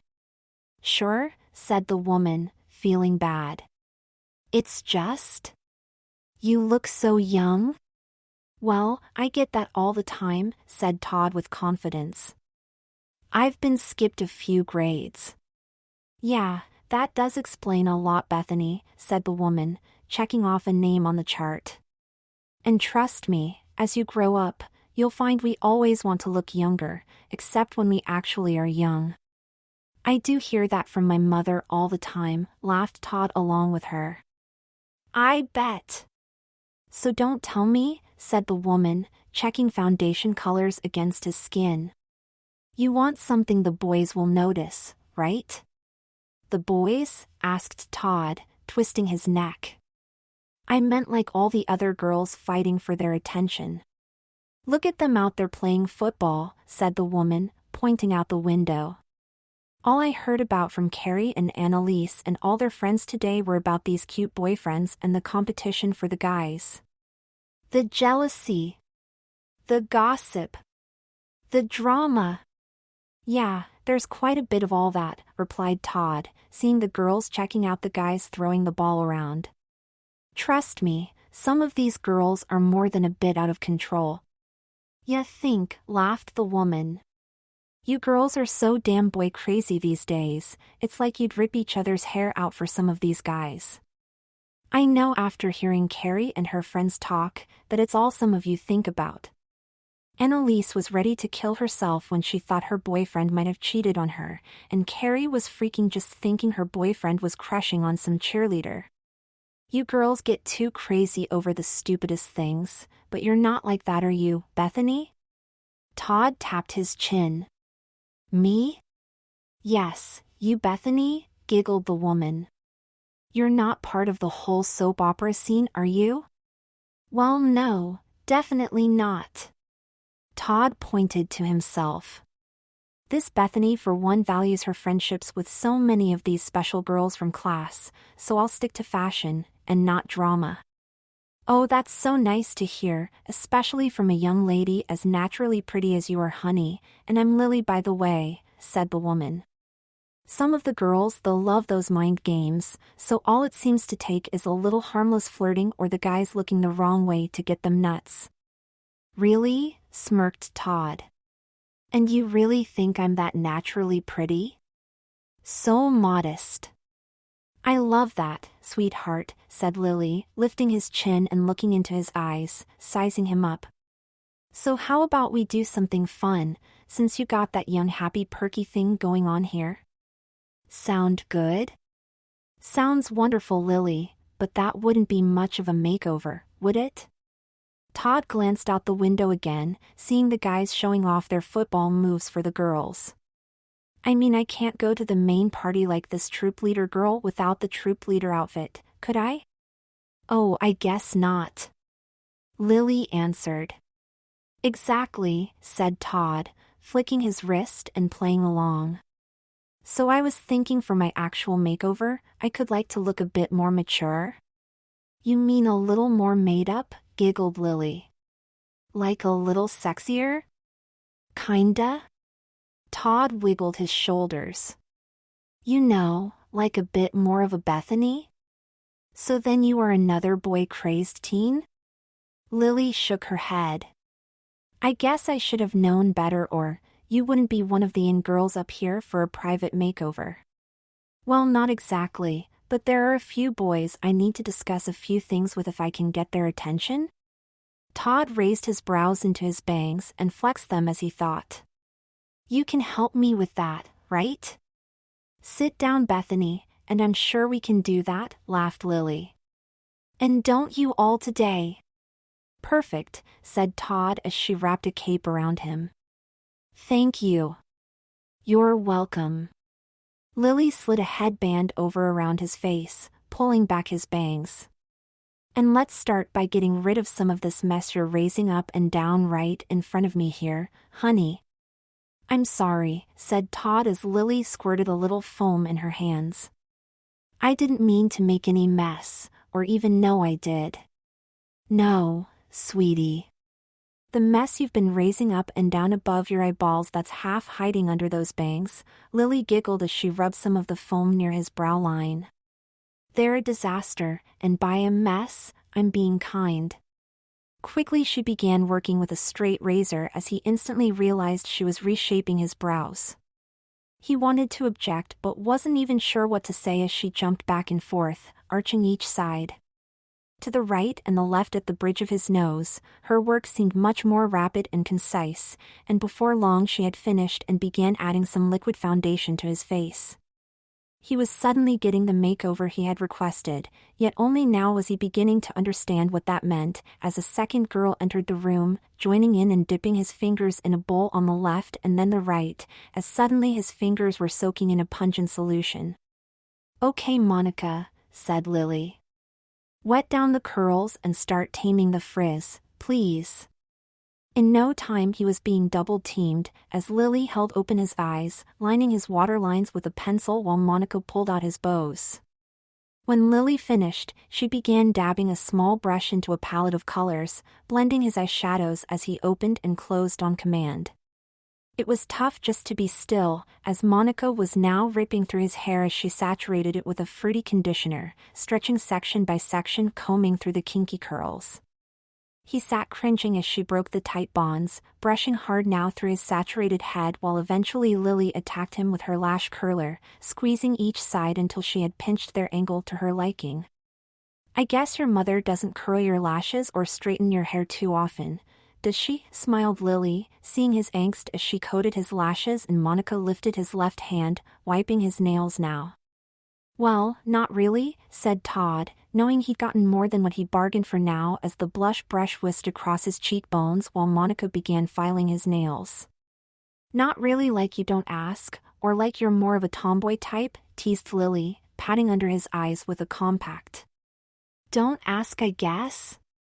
Todd replied as she was working on highlighting his cheekbones. Or maybe kind of both, but I'm not exactly the tomboy type either. Then this should be some wonderful pampering for you today, honey, said Lily, putting down her brushing and pulling off the headband playing with his hair. With this gorgeous face all made up, I'm thinking we go chic and sassy here, honey? I think that would be a wonderful change for you if you're game. Oh, Todd said as she worked under his eyes. I guess that's the idea, right? Well, to turn a few heads with those pretty eyes. I'd say so, said Lily, unscrewing a salmon pink lipstick and dipping her brush into it as he stared at the color. And trust me, your mother won't even recognize you when I'm done with you, sweetie. Sound good? I guess, and I'd hope not actually, joked Todd, barely getting out the words before she painted his lips. Don't worry, you're already looking gorgeous, and when I'm done with your hair, there'll be no Tom or no boy when she sees you again. Eyes closed please, said Lily, taking out a spray and setting his makeup. Chic and sassy it is then, former tomboy. I've been dying to do a cut like this today. Wait, said Todd, getting nervous, thinking maybe she knew he wasn't actually Bethany now as she began brush his hair, sectioning. Why do you say that? Well, because you're almost in high school, and I'm sure she'd rather have her little curly-headed princess than the sexy diva we're creating, right? Said Lily with a giggle, working in the back, combing.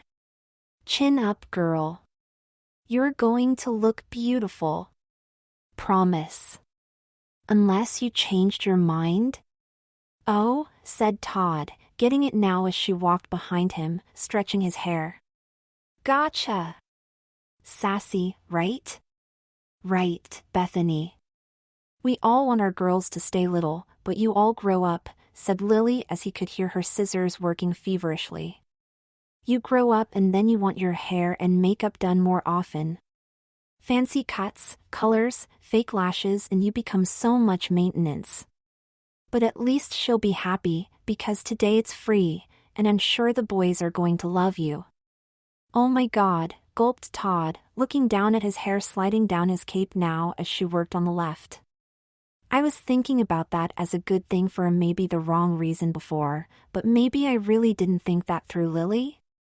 Of course you did. There's always some initial worry when you go a bit shorter, but it'll fade, said Lily, coming in front now, brushing through his bangs and then widening them on the left and then the right. You wanted to look as pretty as you could, and trust me, you will. You're stunning, honey, and you have such beautiful eyes. I want them shown off. Oh, I'm stunned all right. Todd sighed, looking down at all his hair sliding down the cape. I can't even look up, Lily. Why? Lily asked, still trimming on the left side. Don't be afraid to make eye contact. He's really cute. What? Todd was confused as she was trimming on the right now. Oh, come on, sassy girl, giggled Lily. Now don't hold back on us. So who's the cute guy that keeps walking by and has been checking you out for the third time now? Isn't that Carrie's brother? Said Monica, pressing on his left index finger. He really is handsome. Seriously? Gulped Todd as she trimmed in the back again. Carrie's brother has been like... checking me out? Me? Tall? Dreamy blue eyes? And look up towards the ceiling and do not move, Bethany, smiled Lily, coming in front now, brushing through his bangs and then trimming them on the left and then the right slightly at an angle. I really don't know, Todd answered as she held his chin, sculpting his bangs, trimming on each side as they rounded down his face. Well, if you don't, you better find out, smiled Monica, as Todd sat as she pushed continually at his fingers because that boy wants to know you, and I know just the outfit to get you, honey. Oh geez, sighed Todd, as on went the blow dryer as Lily blew through his hair. All I know is his room is across the hall. He looked down, stunned at how much of his hair was gone, as what the girls had down to him earlier was nothing, as this time he had gotten more than long bangs and kinky stick curls. As the flat iron made its way through the right side of his head, he noticed the tall boy again wander by, this time ever so awkwardly, releasing the tiniest smile as they made eye brief contact. The slightest nervous smile now parted his lips ever so gently, as the boy gave a soft nod and then stopped dead in his tracks. Hi, said the boy. Hi, said Todd, barely able to look at him, almost happy he couldn't turn his head and make full eye contact as the flat iron and Lily were between him and the boy. Oh hello, said the boy, acknowledging Todd before looking at Lily. I'm sorry. I didn't mean to interrupt, miss. I'm Carrie's brother Michael, and she was pressuring me to just get my hair cleaned up a little. It looked like you were almost done, and I was just asking when was a good time for me to come back. Oh Michael, we're really backed up right now, said Lily, looking at how nervous he was. But how about you come back in 10 minutes after we have a chance to help Bethany change, and we'll see what we can do. 10 minutes, nodded Michael. Sure. I'll be back then. Oh, to be a tween again, joked Monica, walking by him as she returned with some clothing, handing it all to Todd. Go try this on and let's see how this looks, honey. Oh. Todd looked down at the bra and panties atop the folded clothes. Okay. Into Carrie's bathroom he walked, closing the door and staring at his made-up face and new haircut. He gasped and turned, looking at his side profile, needing a second to accept that his hair now hovered in a straight line just above his shoulders. Even the blunt bangs he cried over receiving earlier had been widened outside his brows, angling down towards his ears a bit as his new cut framed his face. He watched his hair shake as he shivered yet slide right back into place, as he was now the owner of a sassy sleek bob with thick bangs. His salmon-pink glossed lips now popped off his face, and his cheekbones shimmered from a highlight of apple blush. For the first time, thin eyeliner surrounded his blue pupils beneath distinct thick lashes, and darker shadows from the outside of lids blended into shimmery pinks beneath his thinned-out brows. She was certainly right that his mother would never recognize him, as he barely recognized himself as Monica's knock on the door startled him. "You okay in there?" Monica asked through the door. "I wasn't sure about the bra size, but does everything fit?" One more second and I'll tell you, okay?" gulped Todd, quickly stripping off his Girl Scout uniform. "Ouch! Damn!" He cringed a little at scratching himself, pulling off his skirt, not used to having long nails as the teal, almond-shaped, glued-on extensions with silver ombre highlights protruded well past his fingertips. Luckily though, the peach bra was a front-clasping push-up type, as he slipped his arms inside it and then noticed the slight amount of padding in the little A-cups he couldn't fill. He stepped into the matching peach hip-cut panties, now aware of his little bump in them, but the moment B unzipped his dress, stepping into it and pulling it up, he realized there was no need for alarm as the flary skirt covered it. He struggled to pull up the back zipper, yet once it was up, he stood realizing he certainly was a little girl no more in the short skirt. He reached down, stepping into the white bejeweled sandals, sickened at the sight of his toes glistening in a salmon-pink polish.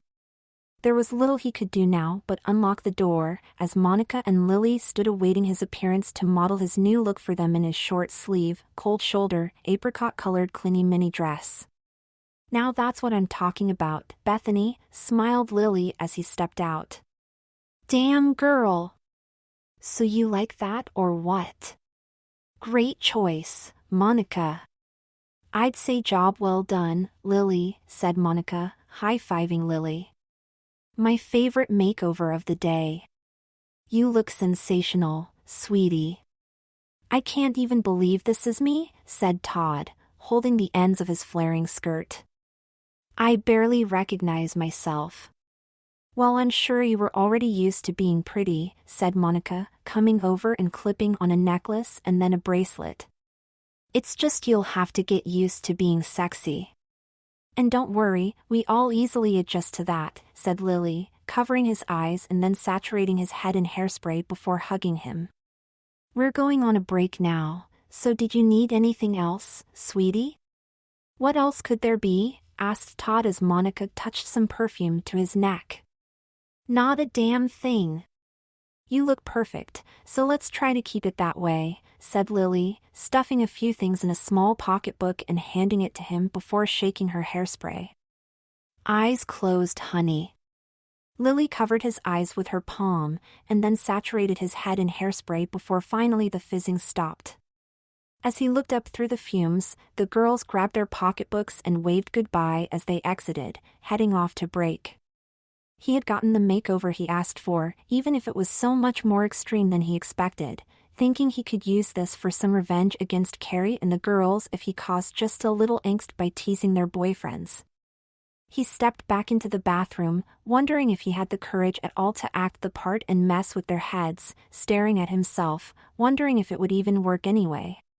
He knew he looked pretty damn convincing though, if guys might like this chic, perfectly coiffed type, yet the more he twisted and turned looking at himself all made up in the sexy dress, the more he began to freak out, trying to figure out how he'd get out of all this later. "Holy shit! Look at this haircut! This dress!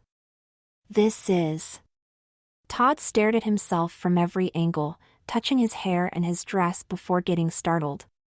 "I'm so sorry, I didn't know you were there." "No, I'm sorry, said Michael, standing there. I didn't mean to sneak up on you. I was just here for my haircut.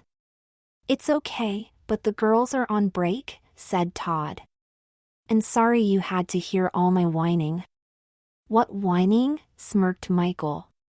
Guess you're not used to shorter hair like that, huh? Well, kind of that, and kind of a lot of things really, said Todd, embarrassed, looking away. Is it that bad? Bad? You kidding? You must be used to looking pretty hot no matter what haircut you have, said Michael, softly touching his back for a moment, comforting him. And truthfully, I think you look amazing. Seriously? Said Todd, looking up at him, turning towards him. Yeah, seriously? Said Michael, extending his hand. I'm Michael, by the way. Carrie's brother. Bethany, said Todd, softly shaking it back. And yeah, I kind of knew that and heard you say it when you came over before. Plus I kind of walked in on you before, and you directed me to your sister's room. Wow. That was you? Asked Michael, surprised. Sorry? Well, you look a little different now, and really you kind of don't seem like their type of friend, honestly. You seem more normal. More normal? Giggled Todd. Meaning like less stuck up, smirked Michael. Yeah, that part I'd agree with, but the normal part, just so you know, not so much, smiled Todd, batting his lashes nervously. Cool. I like that, laughed Todd. Really? Said Todd, not sure how to act. Definitely, smiled Todd. So what do you say I pass on my haircut now, since honestly I'm not into it at all, and we go hang out a little? Oh, sorry, I was originally going to go take care of a few things with some guys, but at this point I'm mostly just trying to leave, said Todd. It's been a long day. But didn't you just get changed and made up for the party? Michael asked. Well, kinda, replied Todd, trying to figure out how to get away and look for his clothes. Then come on, said Michael. Hang out a while, unless you have a boyfriend or something. A boyfriend? Said Todd, wanting to die at the thought. Aw, no. Then come on. It'll be fun, said Michael. I promise it'll be cool, because I'm trying to avoid some of my sister's annoying friends as long as I can today. I don't know, Michael. Todd hesitated. Come on, said Michael, reaching out his hand. It'll be cool. Come on, Bethany?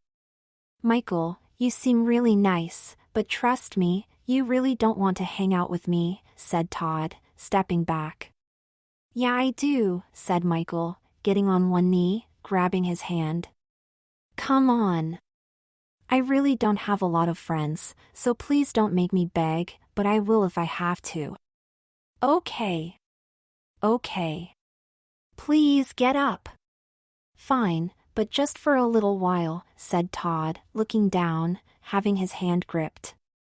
And how do you know exactly that I'm not one of those, annoying friends? 'Cause you don't seem like them, smiled Michael. Or am I wrong? No, you're right. Trust me, really right, and I don't have that many friends either, actually. Todd rolled his eyes. So sure, what the hell? Let's go hang out. Awesome, yelped Michael, standing up.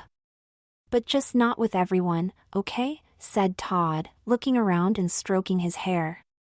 I'm cool with hanging out with you if you're cool being with a girl that just lost half her hair. I remember when Taylor Swift cut her hair like that with the bangs and got rid of all the curls just like you did, said Michael, taking Todd by the hand across the hall and pushing open his door. You remind me of her. Really, but she's so freaking hoe. Todd started to say, seeing the poster of her in Michael's room and then catching himself. I'm like, that's some poster you've got there, and she's like trendy and sassy, I guess. And now so are you, smiled Michael, pulling his door closed. Yeah, that I'm not exactly ready for, said Todd, looking down at his nails and dress. Well, in the meantime, while you're getting ready, then maybe you're ready to go hang outside a little, said Michael. Sure, I could use a break from all the fumes in your sister's room, smiled Todd, touching his hair. Why not? Before he even knew what hit him, Michael took him by the hand down the stairs and they went outside into the huge yard area. Michael was fun and easygoing, which was the polar opposite of the uptight, pretentious fashionista crowd. They sat poolside, kicking the water with their toes, taking turns telling stupid jokes. He was no longer treated like some little grammar school princess. Instead, he was now just one of the kids again, laughing with a Michael while enjoying casual conversation.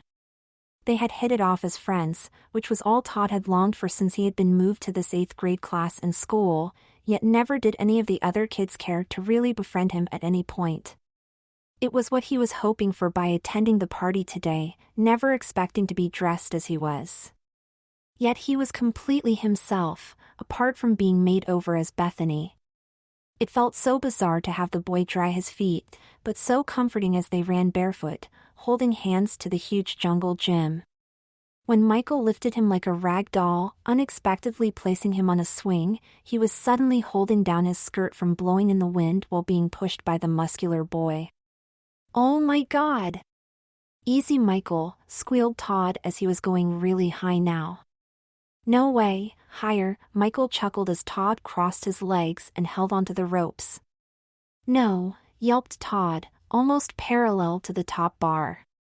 Please. Nope, said Michael, amused by his angst. Maybe I'll flip you. Please don't or I'll. Whined Todd, feeling it completely drop now and feeling his stomach drop, getting queasy.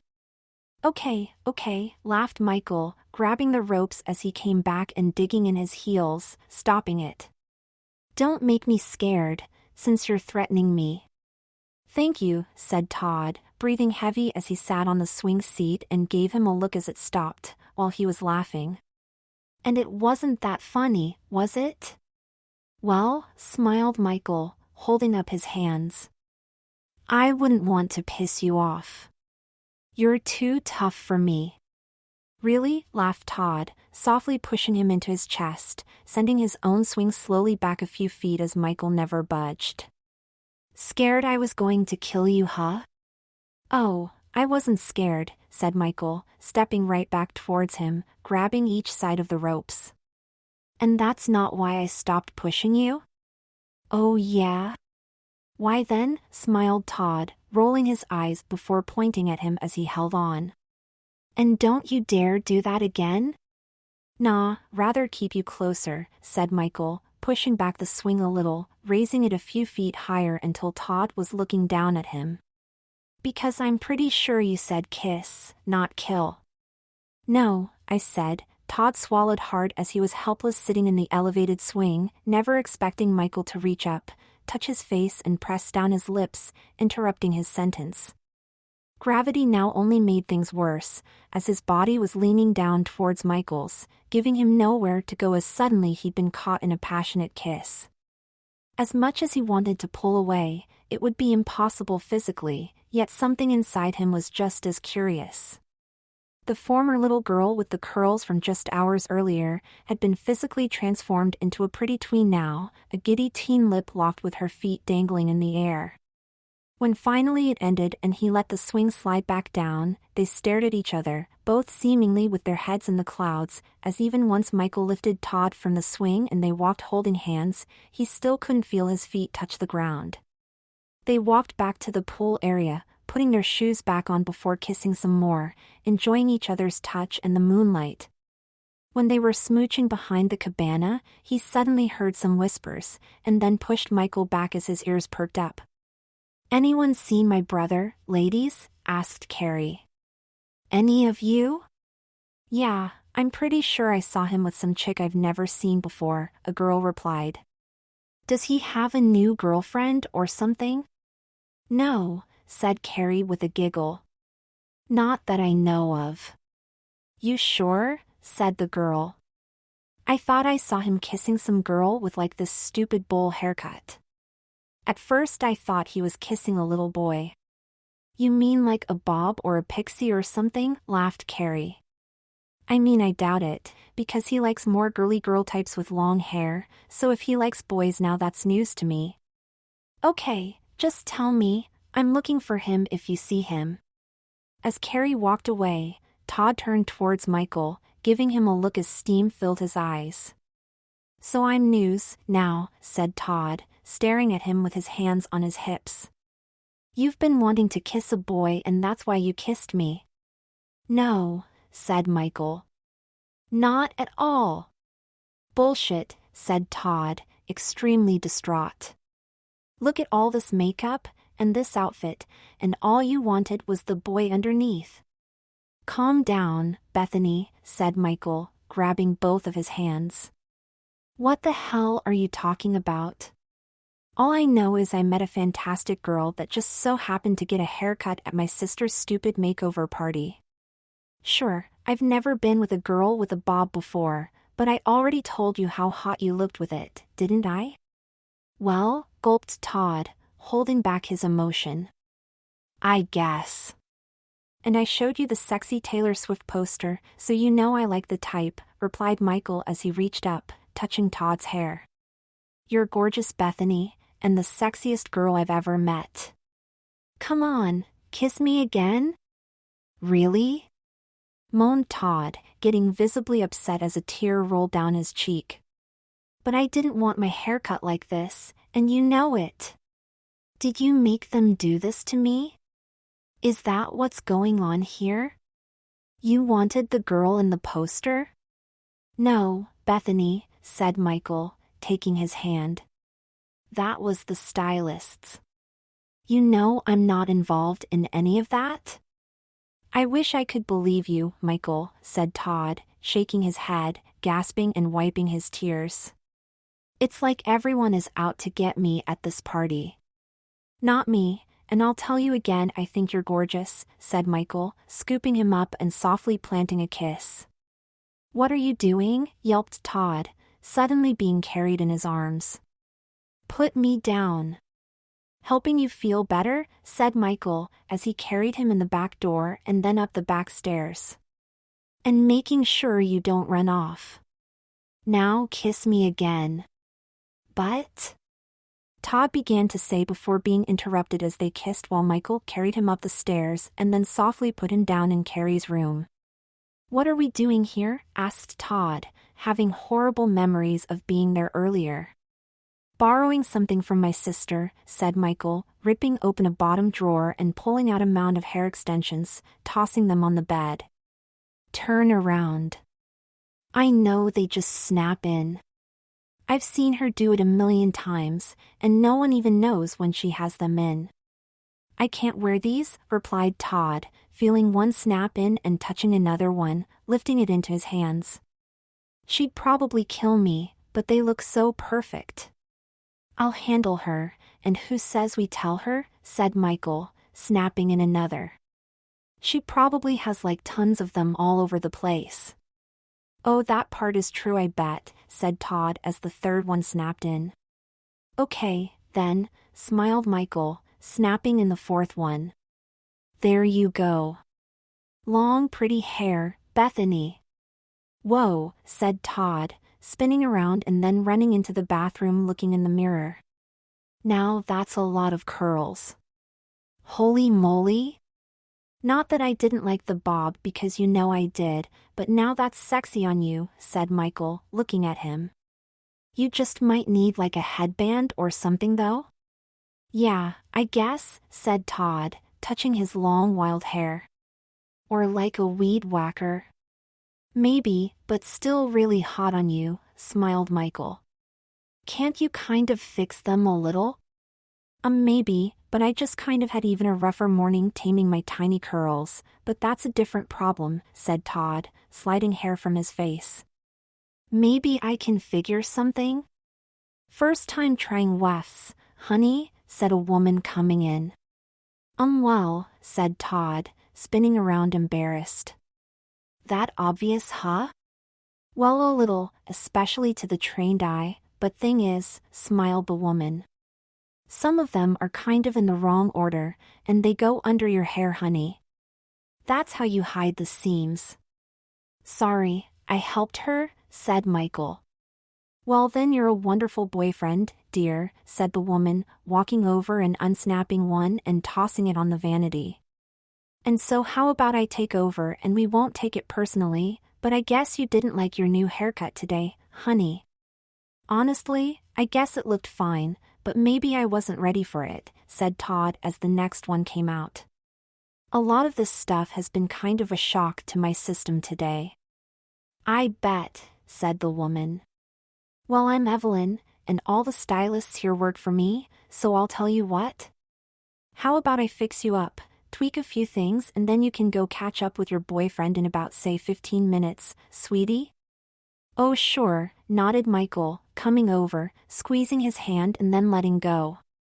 Come down the back way, and I'll meet you outside, okay, Bethany? I'd like that, replied Todd. Great, and I'll be right there waiting for you, said Michael. As he left the room, Evelyn and Todd really started talking about likes and dislikes, fashion, and then all about what boys like. It didn't take her long to redo the way the extensions should go, and then she began tweaking with her flat iron.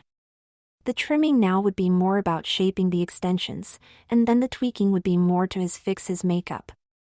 She walked over to the rack, picking a new outfit, and then helped him with a quick change, as quickly Bethany had more confidence. When she finished, he had now concluded his fourth makeover for the day, except this time he turned, more amazed than ever before, as she had nailed a style he was completely in love with, like he was looking at the girl of his dreams in the mirror, except the reflection was his. He hugged her, thanking her for her help, and then slowly navigated the stairs in his new shoes after getting some quick navigating instructions from her. A few practice walks and spins in the bedroom were enough to give him enough confidence to go outside, and then suddenly he stood waiting just outside the sliding glass door as the boys were tossing the football around. Think I can get in on this catch or what? Smiled Todd, standing there trying to look cute, calling for the ball. Come on, toss it. Just nice and easy, please. To you? Michael stuttered. Well, yeah, smiled Todd, clapping his hands. Easy? You wouldn't want to screw up my nails, right? No way, gulped Michael. You look different, I know. Todd winked before calling for the ball with his hands. Just toss it already. Michael shook his head, throwing the ball as Todd caught it ever so cautiously, and then turned, throwing it to one of the other guys. When he called for it again and caught it, Michael couldn't wipe the smile off his face, coming over and halting the catch and leaning down, kissing him. Time out a sec, said Michael. You didn't let me finish before. Yeah, I know, and you don't have to, said Todd. Girly enough for you now, though? Bethany, I don't give a shit what anyone says. You were girly enough before. Michael was kissing him deeply. And you're an absolute knockout now. Good, said Todd, kissing back. Now let's have some fun with all your friends here, and enough with the fashion bullshit, okay? Toss the ball, guys. He pushed Michael, calling for the ball, and then was cracking up laughing as Michael half-tackled him when he caught it. He was thrust into goofing around with guys who now had a few little beer nibs hidden in the bushes as they all goofed around, playing some games. He was never the athletic kid, always the nerd, yet he knew sports pretty well, and for a girl, knew a lot. He was now having the time of life with everyone somehow assimilated to this cutesy girl finally fitting in with a group of guys instead of being the outcast. They played outside together until it began really getting dark, and then the girls were calling out to everyone to come in, as the nighttime disco portion of the party was beginning. They of course told them they'd be coming soon and played a bit more under the lights as the girls started gathering to party again. Oh my God, Carrie, said Emma, seeing Carrie enter the room. Your makeup looks amazing. Oh thanks, said Carrie, loving her more made-up look with bold lip color. I'm so glad I just whitened my teeth. It really pops now. It does, and I like the highlights, Annalise, said Katie. Gorgeous on you? Well, hopefully my boyfriend will agree with you if he ever comes in, said Annalise. Are they still out there? It's pitch black out now. Yeah, they're on the sport court behind the pool. We have lights there, said Carrie. But I just called them all in. Oh, I can kind of see them throwing the football around, said Annalise, peeking out of the basement-level French door blinds. Well, the food is ready, and so is the DJ, said Emma. Hopefully they'll be in soon. Let's get this party started again. I think Michael's keeping them there, said Carrie, peeking out. I'm pretty sure he's staying there and avoiding me getting him in that makeover chair. Of course he is, laughed Annalise, staring at her nails. You've been teasing him all week about it. I know, but he needs something, said Carrie, fluffing her hair in the door's reflection with some attitude. Now's the time, since he's between girlfriends and looking a little ragged lately. Seriously, he's so cute, but the buff long-haired macho shit is out this year, said Annalise, fixing her lips.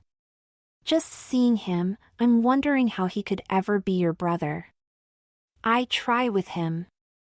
I really do, said Carrie, shaking her head. He used to gel his hair back, use cologne and look at least decent. I am so having them do something with him the second he gets in here. Oh, stop. He's still hot, and I don't mind seeing him all sweaty, teased Emma. I mean, the boy is an Adonis, but has zero fashion sense. Okay, ease up on that, wild woman, laughed Katie. I do agree, though he'd look so cute with his ears pierced and a fade, but now he's making all of them sweaty. You're right, said Carrie. Hopefully they won't all be coming in sweaty and gross. You, said Annalise, making a face. You're right. Call them in again, please, Carrie. Carrie slid open the sliding glass door and yelled out at her brother and their boyfriends. Come on, guys. Enough now, yelled Carrie. Appetizers are here, and let's get this party really started now. Cool, on the way, yelled Michael, dropping the football. Come on, fellas.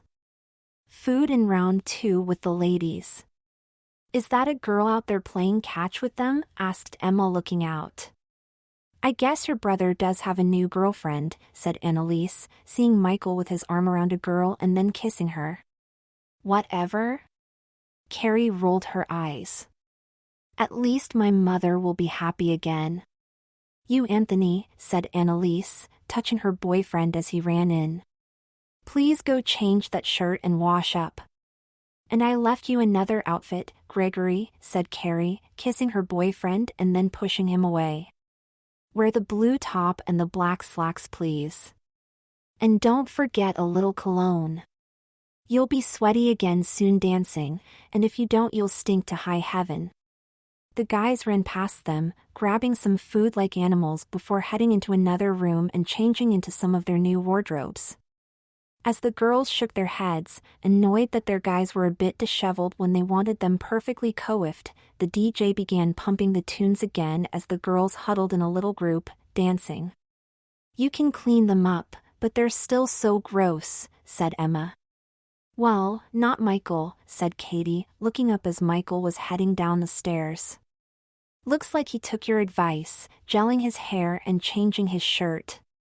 Hey girls, said Michael, hurrying down the stairs. What were you doing up there? Said Carrie. You went in the back way? Yup, said Michael. Need to clean up a sec at least. So you're hanging with us? Carrie asked as he came over grabbing some wings. I thought you had a high school party tonight. Yeah, I did, smiled Michael, stuffing his face. But I'm blowing it off now. Why? Because you met whoever the hell that was, and you think you can just bring her to my party? Said Carrie, rolling her eyes. And where is the wench? In the bathroom, and of course not, because I was about to get my hair cut like you've been raging on me to do, except shit happens said Michael. Is that okay, or am I no longer invited to my own sister's party in my own house? Don't be an ass, and I still love you, even though you're still a mess, teased Carrie, touching his sweaty hair.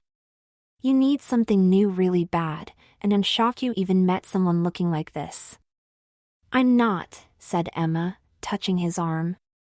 I kind of like the sweaty muscle thing you've got going on, Mike. Yeah, right? You of all girls who have never sweated even a bead in her life, said Carrie as they all had a laugh. So where's that diva you were playing kissy face with? Powdering her nose, of course, joked Michael, wiping his mouth. And I guess fixing her lips. My kind of girl then, and where did you find this one? Giggled Carrie. I'd like to meet her. Very funny and like here of course a few hours ago, replied Michael, putting down his plate and hurrying up the stairs as he heard the bathroom door click open. Here she comes. Wait? Carrie was confused. What did he say? Oh my God!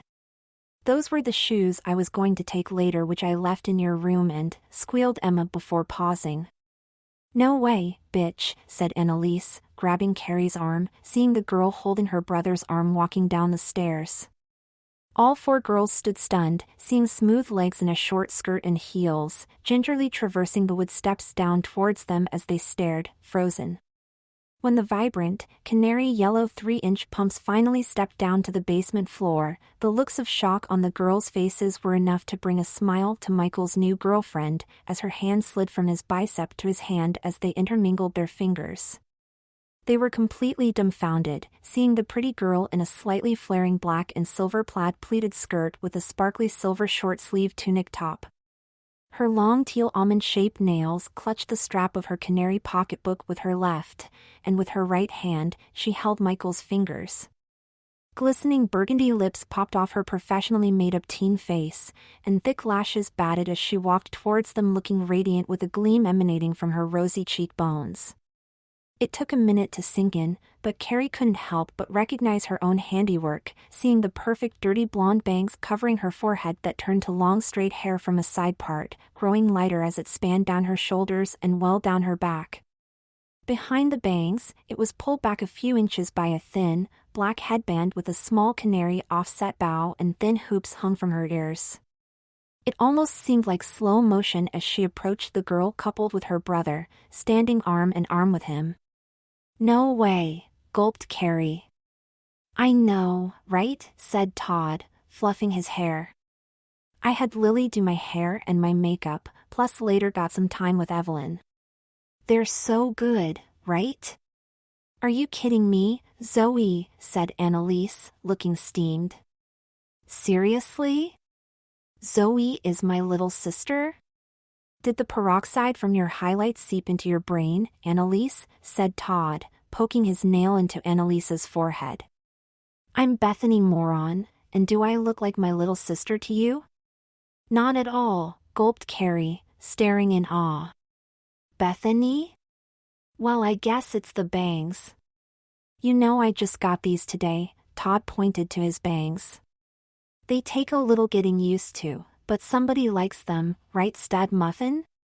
Big time, babe, smiled Michael, dipping down his face and kissing Todd as their tongues entered each other's mouths for a moment as the girls stared, ready to puke. I'm going to be sick, said Carrie, clutching Emma. Oh my God! Maybe stop snacking on all the junk food, sis, said Michael, poking his sister. If you don't, you won't fit in all these fancy clothes that are here like Bethany does. Do not even go there, Michael, said his sister, about ready to kill him. We are going to need to talk. Sweetie, she has a gorgeous figure, and we should all be so lucky, said Todd, leaning in, pecking a kiss and reaching up, touching his hair. Now how about you go get that cute little haircut with Evelyn you've been avoiding, while I chat with the girls and I'll see you in a bit, okay? Right now, said Michael, a bit surprised. But I just kind of fixed it for you? Yeah, but it'll give me a chance to catch up with the girls, and you don't have to go crazy? Just a little something. Okay, said Todd, rubbing his chest and then leaning in again, planting a deeper, soft kiss. I'll see you in a few, and don't miss me too much, okay? Okay, smiled Michael, as Todd wiped the lipstick from around his face and then he ran off. What the hell is going on here? Carrie asked, getting infuriated. Did you lose your mind, tattletale? No, just the babyish dress and the big bow, smiled Todd. But don't worry, I left them with some of the other outfits in the back room, and you can surely have them back now. How did this happen? Said Annalise. You're supposed to be with the little and going home soon, humbled and embarrassed. I had people watching you. Well, mission accomplished on the humbled and embarrassed part, ladies, but you do realize I have an IQ double theirs and they're clueless, right? Giggled Todd.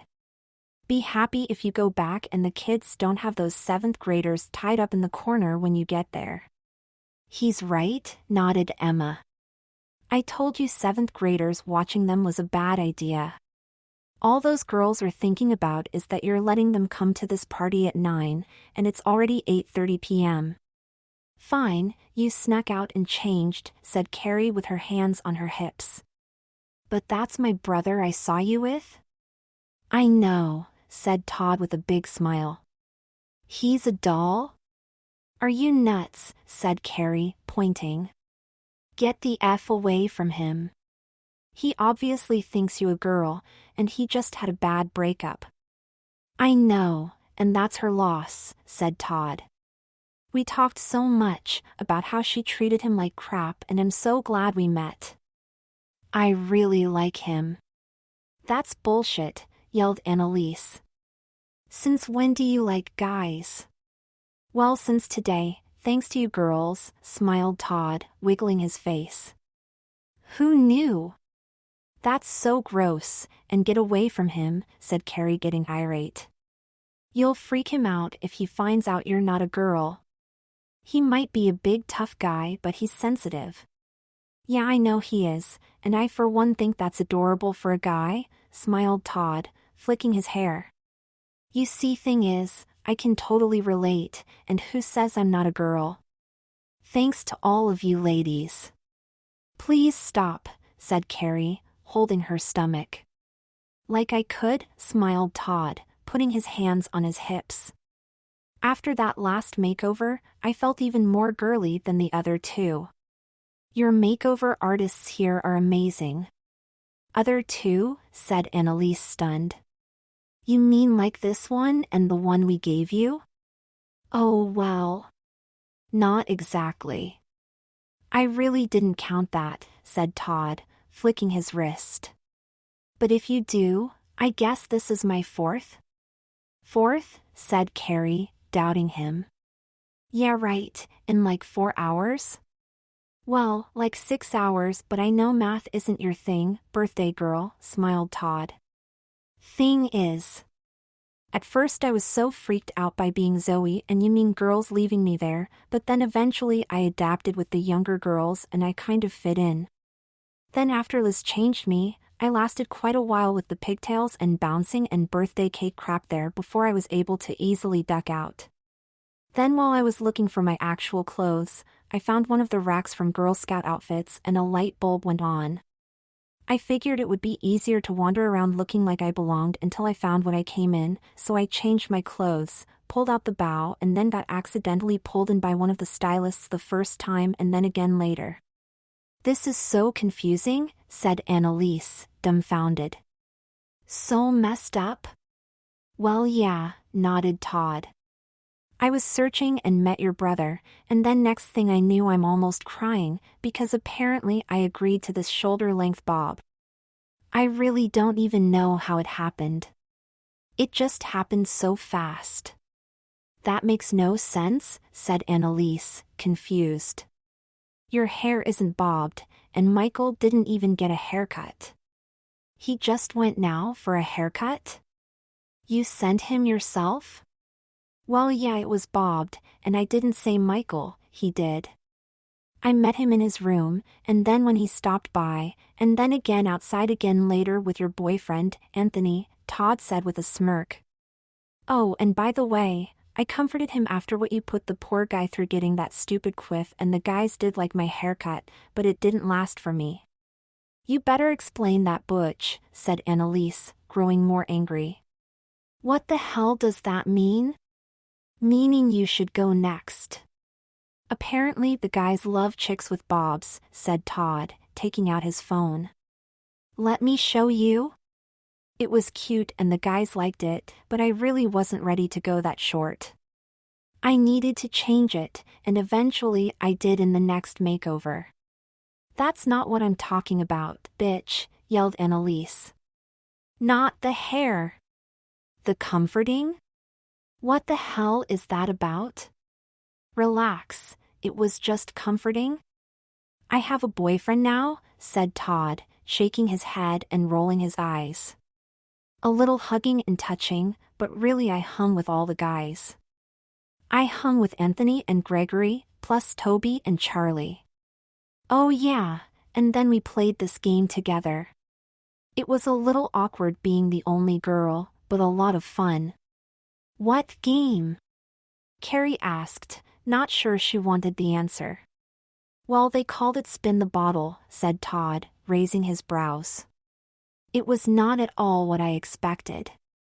Oh no, said Annalise. Now I'm going to be sick too. You're so full of crap, said Carrie. Am I? You know I hate lying, said Todd, flipping through some pictures. Maybe you want to check a few of your boyfriend's phones too. All I got were the back of some of their heads. Huh. What does that mean? Said Carrie, covering her mouth. You didn't? Kiss them? Smiled Todd, spinning his phone. Well, here's the selfies, but they're mostly the back of their heads.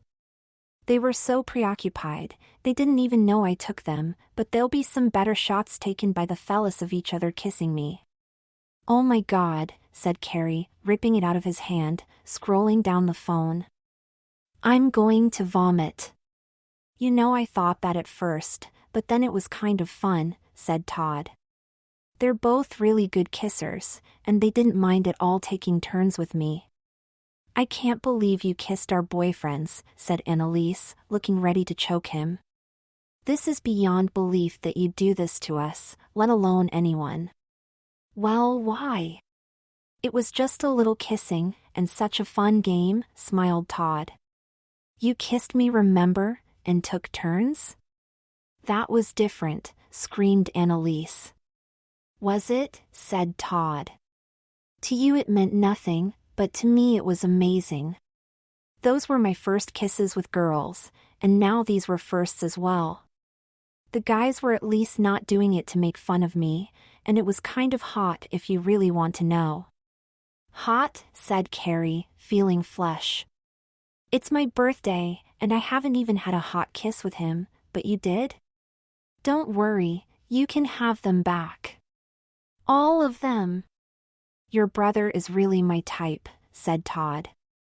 Oh, and just so you know, Anthony likes pink cherry better than wild raspberry, and Gregory likes the wild raspberry better than pink cherry. That move you girls tried on me, I tried on them and it really does work perfectly. They loved kissing different flavors, so I'm glad I had them in my purse.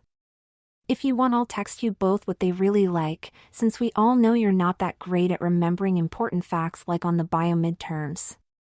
I'm going to scratch your eyes out, said Carrie, ready to grab him by the neck. Carrie, chill, said Annalise, looking around. Everyone's here. It's your party, so let's take it outside and I'll help you kill him. No, you won't, smiled Todd. Lay one hand on me, and if you do, I'll send out all the pictures I took. Bullshit you will, said Carrie, grabbing his wrist. And how can you exactly when I smash this phone, said Annalise, snatching his phone. Plus I'll send out all yours, 4th grade princess. You think they're not on my cloud already? Said Todd, folding his arms. But you've got me there, ladies, and I should also mention that both Emma's and Katie's boyfriends both really enjoyed the bubblegum lip gloss too. Just not on my lips. Scroll and you'll see that. Huh. I knew it, yelled Emma, smacking her forehead, looking at the pictures. I told you, Katie. I knew boys should not know that much about shoes. Oh my God. You were so right.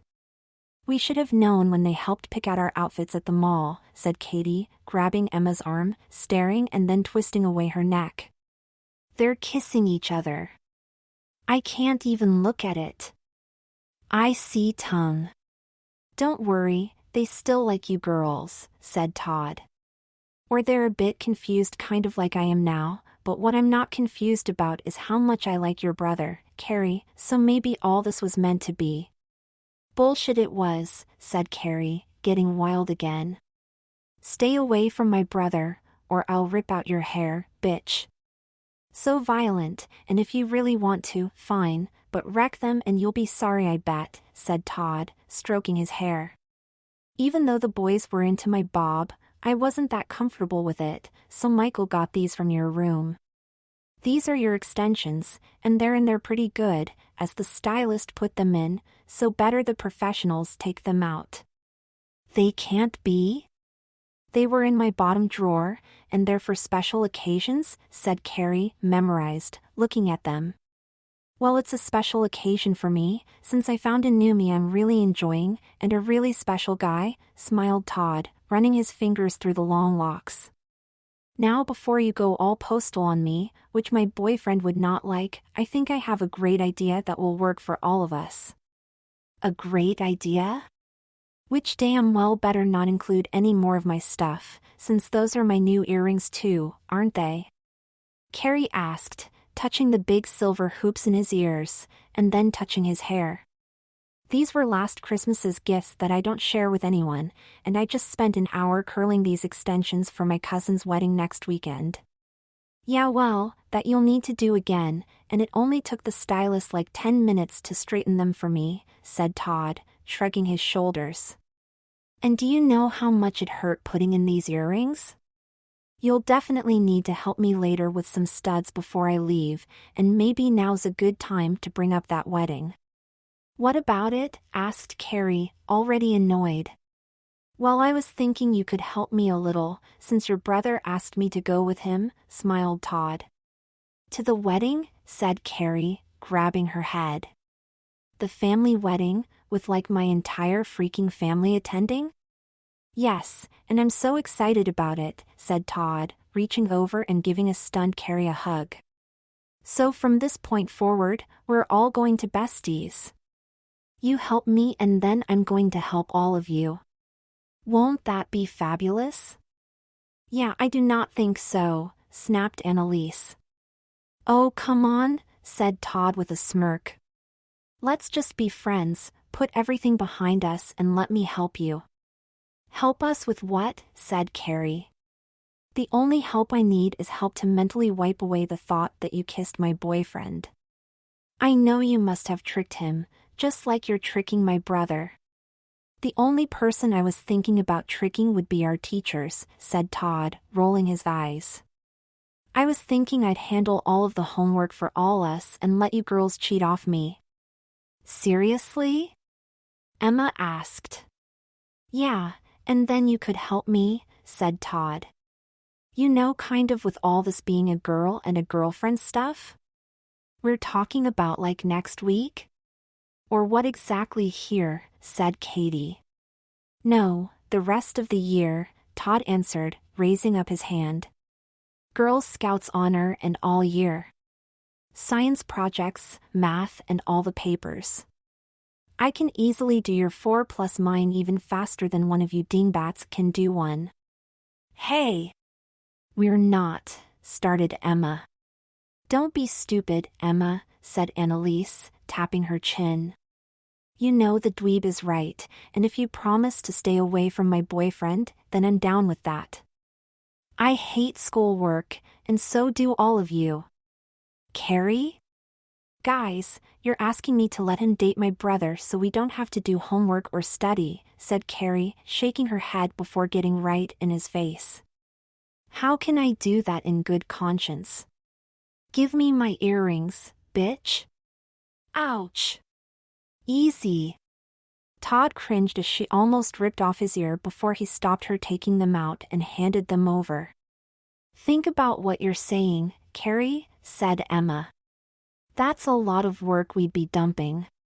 Extensions too, bitch, said Carrie, holding out her hand. And don't bullshit me. You don't need a professional. They just snap out. Fine, Todd conceded, reaching behind his head and snapping the top clips, pulling one out. But that's what they told me. Turn around, said Carrie, spinning his shoulders and then snapping another one out. I want all four, not just one. Okay, whined Todd as she took out the other two, rapid fire. You don't have to yank it though. Stop whining, and I'm not even pulling that hard, but there's still one more, said Carrie, pulling out the last one and pushing him hard against the wall. Learn to ease up on the hairspray. You used way too much, but yanking your hair was an accident, even if definitely deserved. I should yank it all out. Easy. That hurts. Maybe this whole day was an accident, said Todd, getting teary-eyed and then reaching back, rubbing his own back and butt. All of it. Hey, yelled Michael, coming in with all the guys. What's going on? What's wrong, Bethany? Oh, nothing, said Todd, sucking up his tears and running his fingers through his hair. I was just giving your sister back her stuff, and I guess we just better go talk, please. What the F, Carrie? Said Michael, turning and looking at his sister. She was self-conscious about that? They're mine, yelled Carrie with a fist full of hair. Who the F is she to take them? Come on. I let her use them. Couldn't you just let her borrow them? And you better not have hurt her, yelled Michael. Did you have to be so freaking stingy after I did all this work to make everything perfect today, and talked Mom into letting you have this insane party? Seriously? You did that? Said Carrie, staring at him and shaking her head. Well, yeah, said Michael, putting his arm around Todd and rubbing his back while talking to his sister. I knew it was important to you, being it's your last year before high school. I figured having your whole dance class, the Girl Scouts you work with and then the older kids from class later would really be amazing, since Mom didn't want to do shit, since you've been basically in trouble or detention like almost every day, plus being such a nasty bitch lately.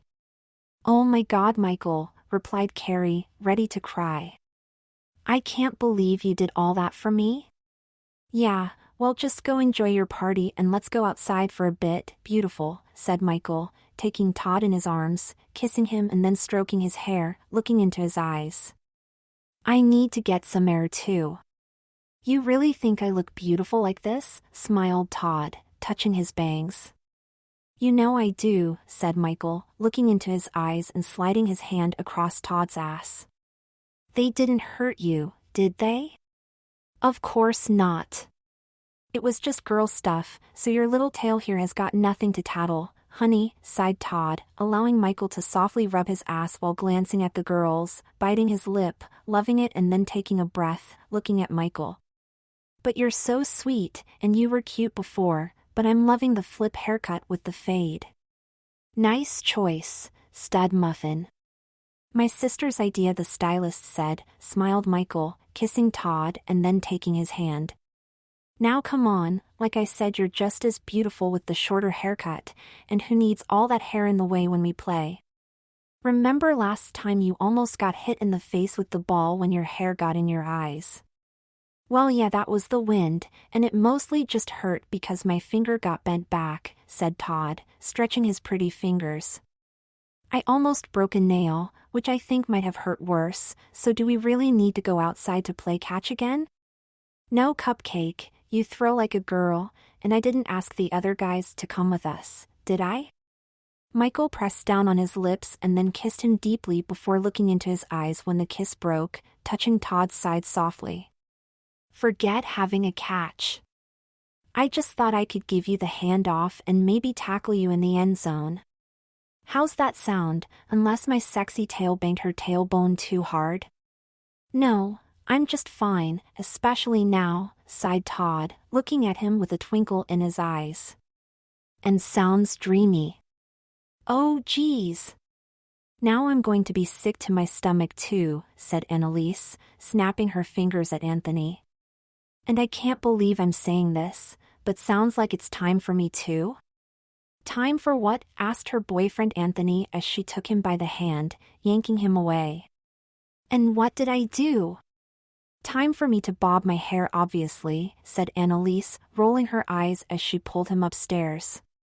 So let's go, and eyes on me you jerk. Now move your ass, because I haven't had short hair since the 4th grade, so you damn well better look at me like you're staring at her. But, grumbled Anthony. But nothing? Annalise pulled him like a dog. 4th grade was a really good year for pretty girls, and trust me, I expect you to fall all over me once I cut all this off, or you're about to find out what it's like to be surrounded by 4th grade girls in pretty dresses. What was that about? Michael asked, shaking his head and leaning down, planting a kiss. Now where were we? Oh yeah, dreamy right?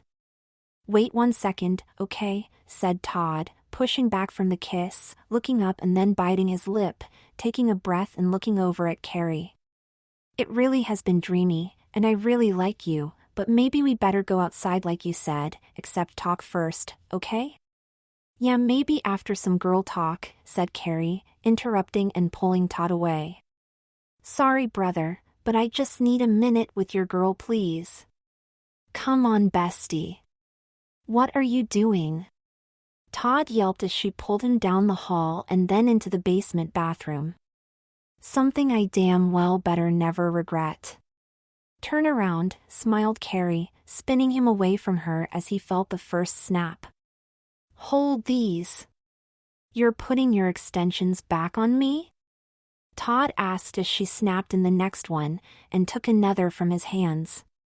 Yup, although I do think you look really cute with your hair shorter, but I know you like this better, said Carrie, snapping in the next. Now just shush and let me do something pretty here, okay? Wow. Sure, said Todd, pleasantly surprised as he turned around, looking at her. And you called me your bestie? Turn back around and let me finish please before you're a mess, said Carrie with a giggle, opening the bathroom cabinet, taking out a brush. Just know I love my brother, and if you F up his head, I'll kill you. I wouldn't, said Todd as she began brushing hard and then pulling. Ouch. That hurts, you know. Sorry. You've got a few knots, and so please be patient, said Carrie, brushing and twisting. What are you doing? Said Todd, cringing a bit as she pulled. Something cute I told you, said Carrie, opening the drawer again and finding some clear bands. You want to look as pretty as you can for him, right? Well yeah, nodded Todd softly. But honestly, I'm not exactly sure what I'm doing.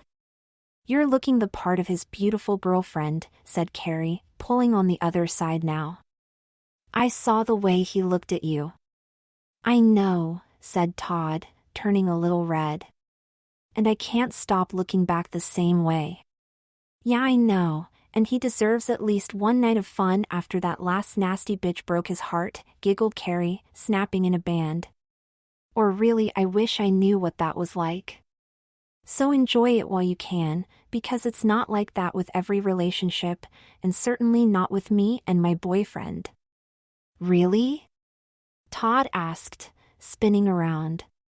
Yeah, really? Said Carrie, taking out a spool of yellow ribbon and then spinning him back around. So can I finish or what?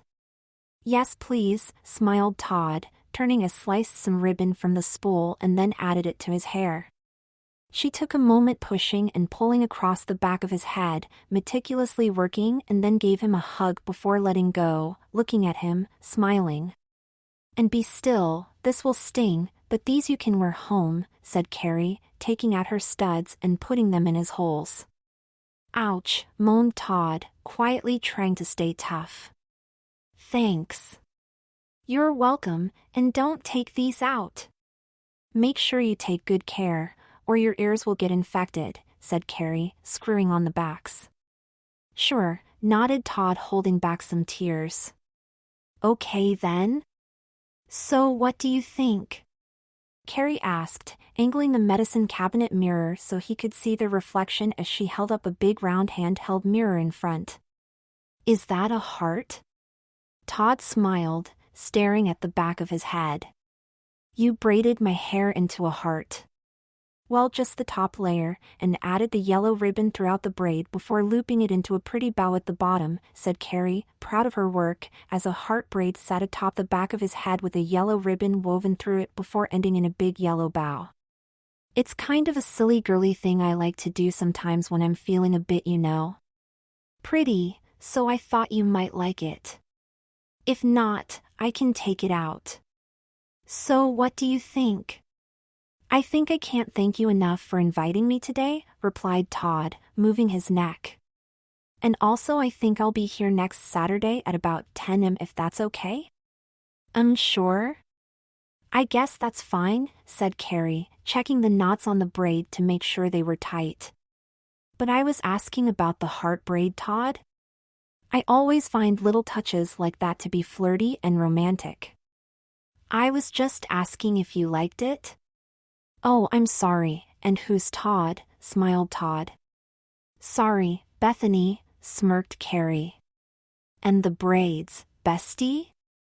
"They're perfect like my bestie, and like I want to look for my boyfriend," nodded Todd, turning and hugging her. "I absolutely love it, and I'm so happy you called me your bestie. That means everything to have you as a friend." "That's wonderful. And then what's this about next Saturday?" Carrie asked, touching his bangs. "Oh, I was hoping you'd take me shopping for a dress," said Todd. "I need something for the wedding, and I think I have something to wear out Saturday night with your brother already." "Oh sure," smirked Carrie, shaking her head. "And I could help you with your makeup too, of course, but I guess I'm curious how you got something all ready for Saturday night?" "Oh, I've got quite a few pretty outfits from the designers, thanks to this party and you of course," smirked Todd. "With just a little help, I should look hot for him." "Got it," laughed Carrie. "Help I'll be happy to deliver, but how exactly will you be hiding all those things from your mother, or did you plan on telling her about this new you?" "Yeah, that's the thing," said Todd. "Not just yet. You'll help me out there, right?" "Of course." "I'll do like whatever," giggled Carrie, flicking her wrist. "I'm thinking my brother is not ready for that either." "Thanks." "Ditto," said Todd, letting out a breath. "Which is why you're going to need a new drawer for your extensions. I kind of loaded it with my new stuff in there, plus hung a few dresses in your closet."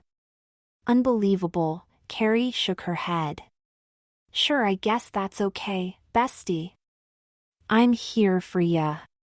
"Good, because I'm already working on my story so I can sleep over next Saturday into Sunday, because I saw your nails appointment on Saturday and hair booking on Sunday before the wedding on your calendar, so I figured you could add me on with you," said Todd with a big grin. "Cool, bestie. I think we've created a girly monster here," said Carrie, smacking her softly head. "Well, only if I can't find the right dress for the wedding," said Todd, opening his pocketbook and taking out his lip gloss, painting it on before fluffing his long hair. "Well, that and I'm going to want to wear these extensions again, okay?" "Well, I was planning on wearing them to my cousin's wedding," said Carrie, annoyed before catching herself. "But you know what? It'll be fine. I'll have them put my hair up." "Thanks, and you know what, maybe I should too, but I'll leave that up to the salon on Sunday morning," said Todd, hugging her. Now go enjoy your party. I'll text you tomorrow if I don't see you later, because I'll need to make a quiet exit obviously later out the back way once I finish playing tackle with that gorgeous brother of yours, and I unfortunately have to change back. Okay, nodded Carrie, rolling her eyes with a smirk. Have fun, and your clothes are hanging in the spare bedroom next to mine. Use my bathroom to wash your face, and just snap out the extensions. Then when you're done, just leave everything on my bed, okay? Awesome, and if it's not too much trouble, I was thinking about wearing the red dress out Saturday night, said Todd, pulling his pocketbook strap over his shoulders. So maybe while I'm doing your homework this week, you could iron it and recurl all the extensions. It'll save us a lot of time when you need to get me ready for date night, and after not seeing him all week, I expect it to be really steamy. All Carrie could do was shake her head as the former dweeb strutted from the bathroom and out to her brother. She went back to her party now, peeking outside every so often, only to see her brother and Todd swing on a big swing together, tickling and giggling, or most times with their tongues in each other's mouths. After 2 hours they finally parted, as Todd left Michael at the party before sneaking back upstairs to change and wipe away any signs of Bethany. He then hurried out once his mother texted she was outside, and then hopped in her car, checking to make sure he had made a silent exit. Wow, honey, said his mother, stunned at seeing him. Look at you. You look adorable. Thanks, said Todd, looking down. Okay, just drive please, Mom. Just a second. His mother touched his hair and looked at his ears. Please, Mom, said Todd, getting embarrassed.